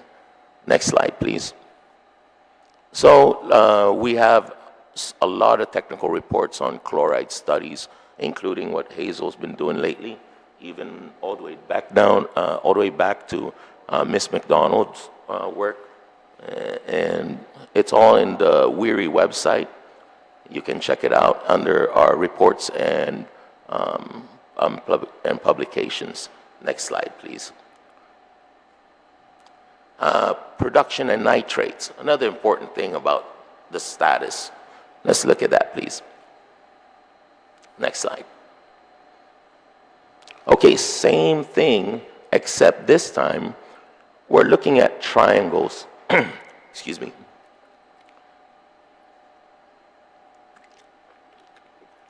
And we sort of did a sort analysis. And on the right, it's not very big here where we can see. We can see that those are some of the wells that are put on the list of, I want to call them the bad wells, but we put them into attention, and we kind of gave them a sorting order method that we chose. So next slide, please. Okay, but let me explain what do you call this? The trend analysis. This was adopted from Miss McDonald's work back in early 2000s. When the triangle pointing up is an increasing trend, triangles pointing down is a decreasing trend, and the circles are no significant change. And the colors, red is the 5 parts per million and up. And so that's the one you want to look for. And so in this, we don't see any reds here. Let's go to the next slide, please. But when we get over here, you'll see M15 and some of the Manila wells. My eyesights are bad, but those are listed in the wells of that needs attention. And next slide, please. And then again, not so much here. So when it comes to nitrates, we're seeing levels, but we're not really seeing very high levels. They'll touch on 5s here and there. But let's remember, the MCL is 10 parts per million. Next slide, please. And so we've also pieced together a map that has all the information, a lot of good information about the sources, the potential sources, from farmlands to our whole sewer main infrastructure. For example, here, the reds that you see, the red dots there, those are non-sewered areas. And the blue, the dark blue, we verified that to be sewer. The light blue, we think it's sewer, but we didn't get a chance to verify it. So we have all these maps and that kind of inventory, and it's available in the Guam Hydrologic Survey website as an interactive web map. Next slide, please. And also we made a new map for everyone to use or have access to, called Map Effects, and it's the production well nitrates. And you click on any one of these and the graph and the history will show up. And it's an interactive map, it's like a Google map, but then what's added to it, it's an interactive map and graph that looks at the statistics and the graph and the history of all these wells. Next slide, please. And we were able to present that, and these presentations that we did in the Guam Advisory Council meeting are also available now on the Guam Hydrologic Survey website. Next slide, please. We also did something interesting with solute transport. It's a groundwater model that tests how the nitrates are impacting and transporting wastewater to our wells. So let's look into that. Next slide, please.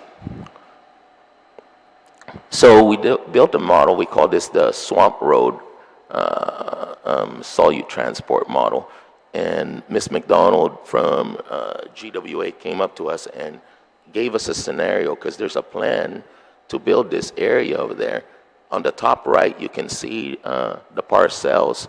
Those are 1/8 acre. They're like League One size houses. And we know that there's regulations on building on that kind of density. And then below that, half acre. And so let's say we use septic tanks, and let's see what that looks like. And then you'll also see there's a string of wells, those black dots there, and how it would affect the way we continue to develop on the island. Next slide, please. So we made a 3D model of the area, and we used, next slide, please, the groundwater modeling system called ModFlow USG. That's the code we used. Next slide, please. And we included legumes, agriculture practice, recharge, septic tanks, and the wells. And we apply them on our ModFlow USG model grid. Next slide, please.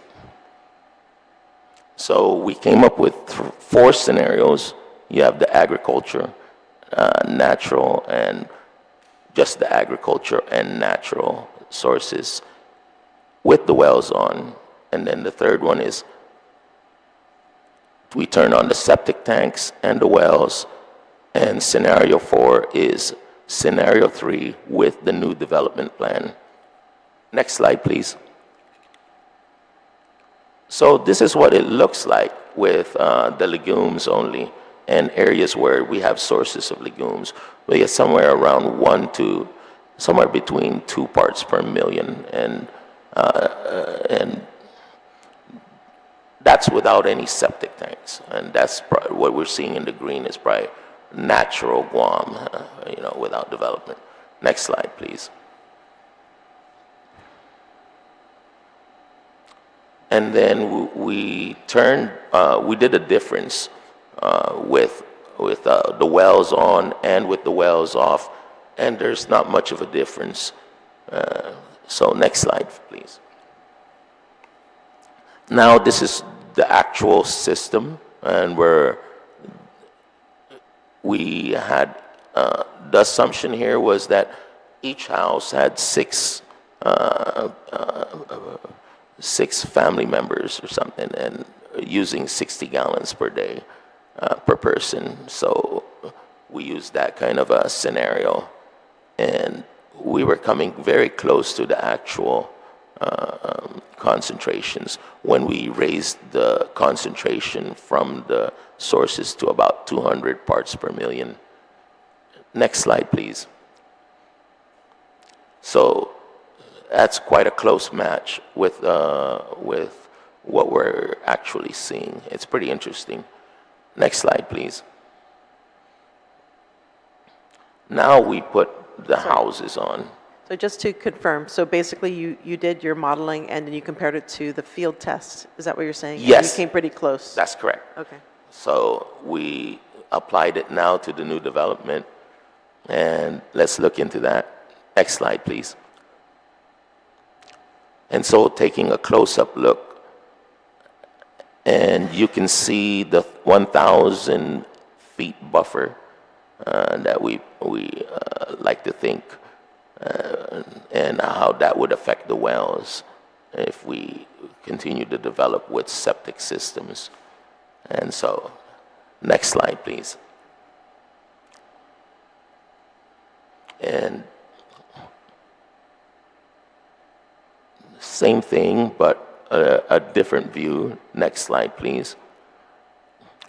And this is actually what the model, I stopped at 5, I put the scale in the previous slide to 5 parts per million, but it really reaches out to 18 parts per million at a very concentrated area of 1/8 acre. And so we see well D25 up there in the middle of it, and how that would be so affected and so forth. But you look at the half acre down below, it gives you an idea now of what sizes and distances and what kind of strategy we should apply.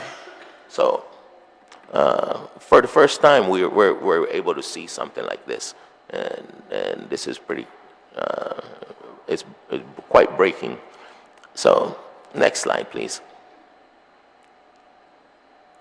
And then the PFAS investigation, the Hagåtña wells. This was a study by Ms. Dueñas, our lab manager now. Next slide, please.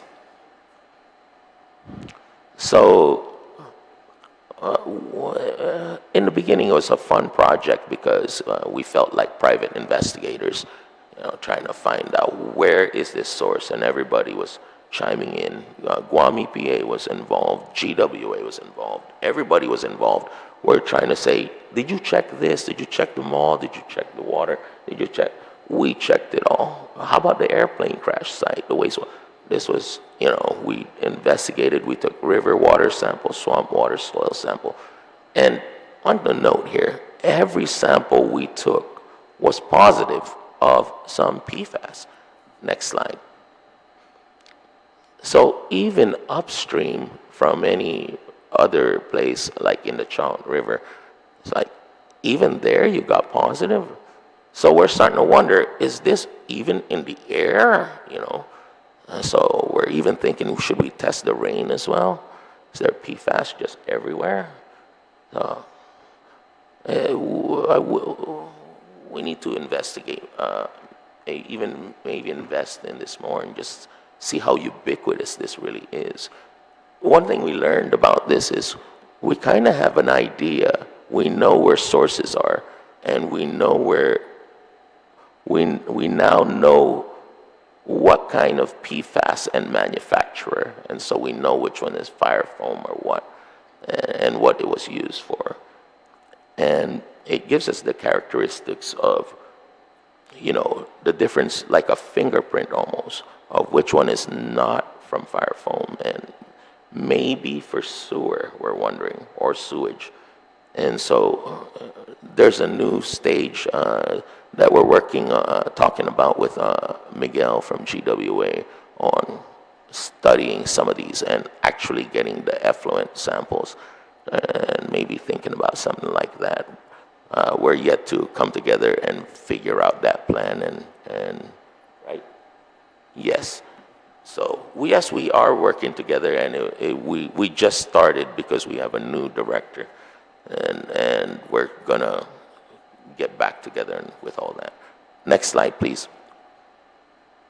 So that's Ms. Duenas, and her work is also, and her thesis, the video, the actual whole thing, talks about Gen X and everything she found, and as much as information she could, she wrote it in a report. Next slide, please. And you can find also our Guam Hydrologic Survey, our Comprehensive Water Monitoring Program annual report we just did for last year. It's also available on the Guam Hydrologic Survey website. So, one day we ought to have a workshop for the legislature and another aquifer tour. And now that we're no longer the pandemic situation, and we're probably going to expect dry season, it's nice to go for another tour and have another see some of the new products in the Guam Hydrologic Survey website that we share from our interagency partners. I just want you all to know as well that these data that we get, they come from GWA. So there is a cooperation in there and a share of information, and we're yet to work again, get GIPA back, and since Dr. Jensen had left, more activity with them. And then now we have the National Weather Service. They really want to, do more work with us. Next slide, please. And thank you. That's the Guam Hydrologic Survey report. Oh, thank you so much, Dr. Abana. Sorry for my voice. Oh yeah, I feel bad that you weren't able to stop, but yeah, feel free. But I do appreciate all the work you and Dr. Wynn and Wary is doing. It's unfortunate we can't showcase your virtual tour, which is really great as well. Thank you. But that's a lot of information and new information, I think, too, that's really critical. Regarding Gen X, maybe if you can give a brief of what her findings were with Gen X, because that was not, that's one of the newer PFASs, right? And we're seeing it also as a problem. Yes. Is there like a summary that you can provide on her findings? Ms. Duenas has a YouTube video on it. Okay.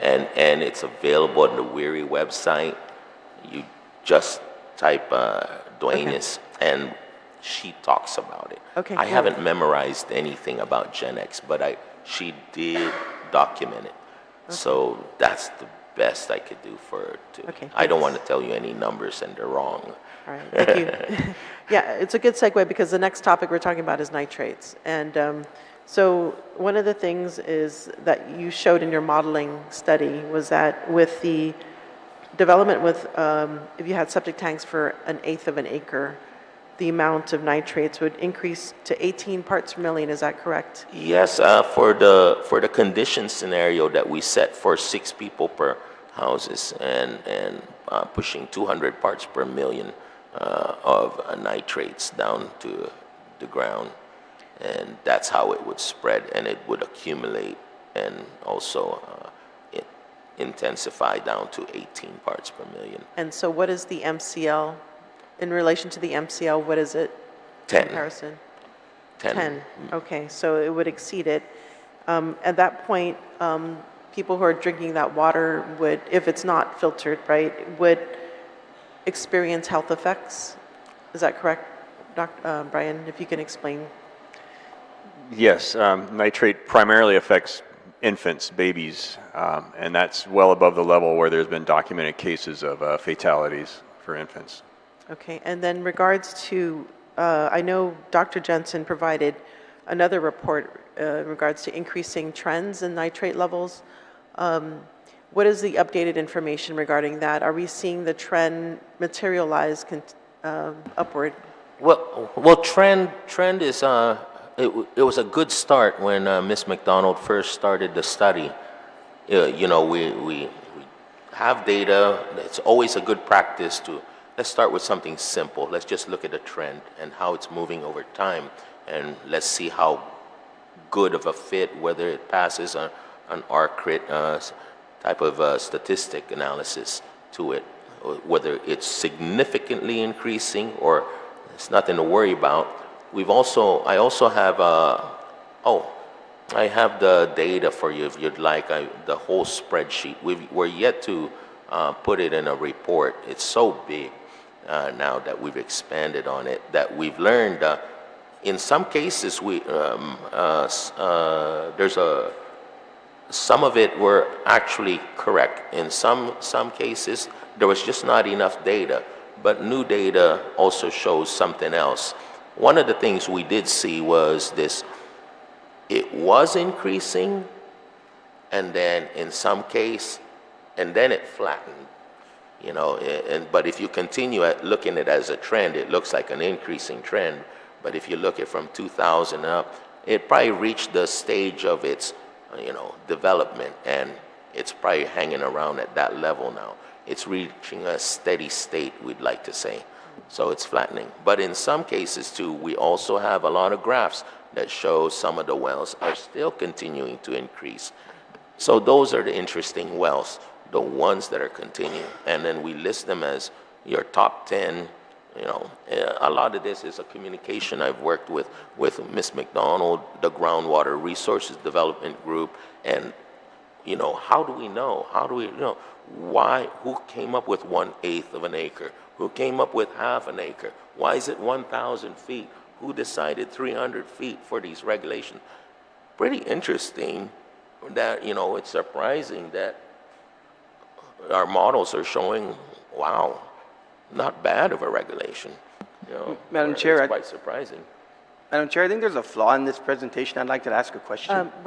You'll be given the floor, but at the moment I have the floor. So the presentation was over. I thought you were going to allow us for questions. There's a big problem with this presentation. I'm still asking questions. I still have the floor. I'll recognize you at a later time. Okay, so in regards to so it was pretty close, basically. The landmark study was the 1982 John Mick study. I think he kind of was able to kind of extrapolate a lot of that information, but but your modeling basically supports a lot of what was done before. Well, we you know, George Box had said, all models are wrong. Okay? Let's not hang on to a model, but some are useful. Okay? So it does tell us something, and somehow. Okay. But there's always these limitations. I didn't put the exact, you know, we couldn't go to every house and how much water you use. You know, we had to use averages and things like that. And let's also not forget this aquifer is a limestone aquifer. So like Brian has mentioned, Mr. Bearden has mentioned that it's not homogeneous, it's not isotropic. It's got different types of hydraulic conductivities and porosity that one can move this way and that way. in different directions at different capacities. Okay. And that leads me to the next question in regards to GWA. GWA did a study pursuant to PUC's requirements about cesspool septic tank elimination. It's a great study. So I wanted to ask Maureen if she can speak to what the study was in general terms and the general findings of it. Certainly, Madam Chair. As Dr. Habana noted, we worked with WARI to identify trends of nitrate concentrations at production wells, to identify those wells that appear to be impacted by increasing nitrates. So looking at some of the maps that Dr. Habana had presented, there was a cluster of wells in the Atacao area that show both high nitrate concentrations and also concentrations that are rising. So in an effort to get in front of that and still maintain appropriate groundwater protection so that we can still keep the drinking water within the safe drinking water requirements, we embarked on a capital improvement project to install public sewer in the area. We're currently in the design phase and anticipate going out to construction for the sewer main system this year. So also, if I may continue using the same data, we've prioritized other areas that would be next in line for sewer main extensions, again, to protect groundwater resources and make sure that the wells are producing water with nitrate concentrations within the safe drinking water requirements. And also, as we eliminate these cesspools and septic tanks, we're not just looking at keeping nitrate levels within safe drinking water concentrations.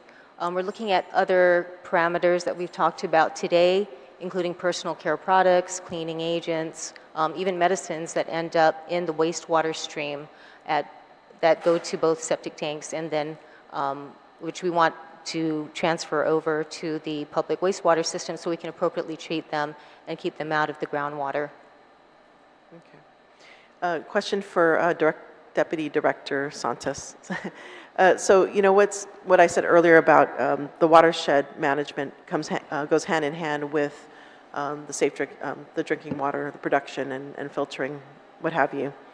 Are there any plans for the government to really develop those comprehensive watershed protections for the northern Guam lands aquifer? So just to clarify, when I was saying that our non-point source and our watershed plans had to deal with coastal waters, it's because they were focused on coastal waters, or the watershed plans were, to protect coral because they were funded by coral. But we do address some of these things through different things like stormwater control management plans or stormwater manuals, and then through land use. But I can't really tell you what the final contents of the sustainability plan are going to be until we finish our stakeholder engagement. But obviously, we're trying to cover some of the gaps that weren't covered in the 2009 land use plan, North and Central land use plan, which were geared to making sure that we kind of protect the northern Guam aquifer. Yeah, so when you say watershed planning, you're thinking southern watersheds. You're not thinking the northern part of Guam as a watershed, is that correct? Yeah, I was speaking really specifically to the stuff that we're actively doing is specific watershed management plans that are more coastal water related. That was based off what you were asking me earlier. But in terms of, protecting groundwater, I mean, within our authority, we only really touch on like land use, right? So that's the only place that we can really deal with it. Yeah, I would like to see more coordination happening. I mean, I know that the terminology may be different because when I think of watersheds, I also think of the basins as a watershed, but I guess maybe the terminology is a little different. But if there's some way to really kind of coordinate, what is happening on the utility side with what's happening in the environment to ensure that, we are addressing this nitrate, increase in nitrates, not only from, septic tank elimination, but also from, what is being put in the soil, whether it's whether it's fertilizers, heavy use of fertilizers, or other things that is increasing the cause of increase? There is coordination, obviously. We've had EPA, GWA as stakeholders for our sustainability plan. But again, the scope and the authority is going to be really limited to land use conditions. So, you know, whether there's environmental impacts that are, you know, attributed to smaller lots not being able to handle septic systems that are going to be sufficient enough to, you know, filtrate the water sufficiently, then those are considerations or components that will be part of our plan.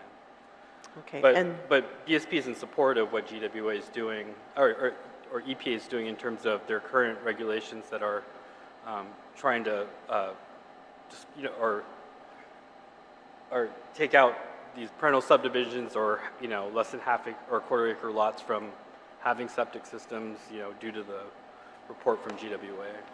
Yeah, so I know in Brian Burden's previous presentation, he said one of the biggest ways we control nitrate is the density issue, right? And so, I mean, the information seems that it's still pretty consistent. With increased density, there is increased potential of nitrate contamination. Yeah, so that's why I wanted to go back to the North and Central Land Use Plan, because if you look at the North and Central Land Use Plan, the areas that show like low, or what's that called, like low impacted development, or which is not really a category in zoning, or very low density development, those are around where the water wells are. And that's kind of why we had the North and Central Land Use Plan that's kind of specific to that area, due to the fact that it's over the aquifer. But again, like when they build, you know, we have the Land Use Commission that sometimes overrides those things to where it's beyond the density that is I guess, implied in the North and Central Land Use Plan, or against what we make in our recommendation in our ARC position statements in regards to like high density developments or change of zones or variances that are inconsistent with the land use that's in the North and Central Land Use Plan. Does that make sense? Yeah, just a lot. I'm just saying that we don't really, our comprehensive development plan is going to aim to kind of cover those gaps or strengthen existing plans or policies. But, you know, that would be our agency's approach within our authority to kind of address these types of things. Yeah, that's one of the problems, I think, is if you have this network. I mean, the network is important, but I feel like there's somebody who should be taking the lead, obviously, and that's probably Guam EPA in regards to ensuring, you know, these pollutant discharges are not impacting the health, the quality of the water. Going back to GWA, the Sewer Loan Revolving Fund, and you know, last term we did appropriate $2 million to the Sewer Loan Revolving Fund to increase access to sewage connections. What has been done with that money? Good afternoon, or good morning again, Senator. So since the passage of the public law, which appropriated the $2 million, which occurred, I think, on or about September of 2022, GWA then moved to amend its rules based on recommendations that were made in our 2021 septic tank elimination study, septic and cesspool, elimination study. And so we presented the amended rules to the CCU early last year in January of 2023, and the CCU adopted the modified rules. And from there, we, I guess, informally put together a committee to consider whether or not the rules really should be whether the rules should be a part of the Guam administrative rules. So we decided that we should, I guess, invoke the procedures of the Administrative Adjudication Act. And we then put together a timeline to put those rules into place. You know, pursuant to statute, we sent over the rules to the compiler late this year. We did have a public hearing pursuant to the rules. In October, we accepted testimony. We had a period following the hearing to accept testimony, and we have. So all the testimony received on the proposed rules were received as of November of last year. And considering the testimony that we've received, we recognize that we're going to need a little bit more flexibility in the rules that were originally proposed and provided to the public. So this coming January, we do plan to go before the CCU again to present modified rules. So after the CCU considers, I guess, another modification to those amended rules, we plan to continue with the steps required under the Administrative Adjudication Act, and we hope to see the rules put in place no later than June of this year. And Senator, as you're aware, you know, there's that time period. We have to provide copies of the rules to the governor, the attorney general, and of course the legislature. And when rules are filed with the legislature, 90 days are required before the rules can even take effect. So that's where our timeline is coming from. Sorry, can you state your name for record-keeping purposes? I apologize. Teresa Rojas, GWA Legal Counsel. Okay. So correct me if I'm wrong, but I thought the Administrative Act was, the rules and regs were supposed to come to the legislature. That's correct. And so I don't believe it has. It has not. Okay. It has not. So we had the public hearing in October, and the time frame to receive comments or testimony on those public proposed rules closed in November. And so based on the comments received, it's my position that we need to return to the CCU to modify and allow for a little bit more flexibility in the rules that were approved. And then after the CCU considers and hopefully approves those amended rules, we then can move forward with the steps to transmit the proposed rules to the governor, the attorney general, and the legislature pursuant to the AAA. Yeah. Okay, thank you for that. I'm going to open the floor to my colleague, Senator Duenas. I have to address what I believe to be a glaring error in your presentation, or maybe not an error, but maybe you didn't have enough factors to factor in as per Guam law and as per what has been demonstrated and enumerated by the CCU, which is the boss of the utilities. That is, first and foremost, there is no law or no contemplation of 1/8 acre even under consideration for a septic system. It's not only not contemplated, it is impractical or mostly probably even impossible with that size of lot for a leaching field along with a septic tank. The second is, and I'll have to talk to Simon about this, that whole scenario on the overlay that you put up there with that density is, and his comment on the record as a former chairman and currently the CCU member, is development follows. Sewer infrastructure and other infrastructure follows development. The scenario you put up there, sir, I would be dumbfounded to think that GWA and other utilities would not be contemplated and installed prior to that type of density. It just wouldn't make any sense. I mean, that's where you're going to derive your revenue. That's how you're going to control. And the presentation made by, I'm sorry, ma'am, your name once again? Excuse me, your name? My name is Maureen McDonald with GWA. Yeah, Margaret, thank you. Your representation was correct when you said that the anticipation, if there were sewers in those areas, that would mitigate everything that was put in the presentation. The third is, and I'm sure you'll be here in another 45 minutes, is there is no contemplation whatsoever of a pending bill that hopefully becomes law to introduce the Type 4 nitrate removal system. And so I have to say that I think if you factored those factors into your overlay, it will be quite a different scenario in terms of what your coloration and your nitrate presentation would be in observance. Can you comment on that? Well, these models are proven models and for the given conditions, but in reality, especially for something like this aquifer, which could be even more complex, what we're seeing is a Darcian type model, and the way the diffusion, it's mathematics that does this. It's not me coloring this in. It's based on the groundwater flow equations and solute transport models that's used all over the states. And even it's the ground used in big colleges to do assessments and development plans. And solute transport is one of the ways to look at what would happen if we built like this.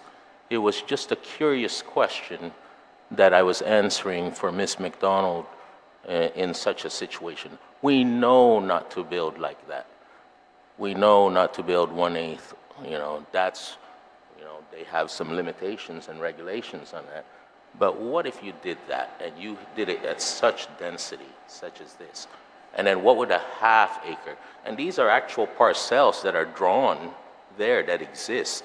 What if I put a bunch of dots in there and then they came down at this much, at this rate of 6 family at 60 gallons per day at 200 parts per million?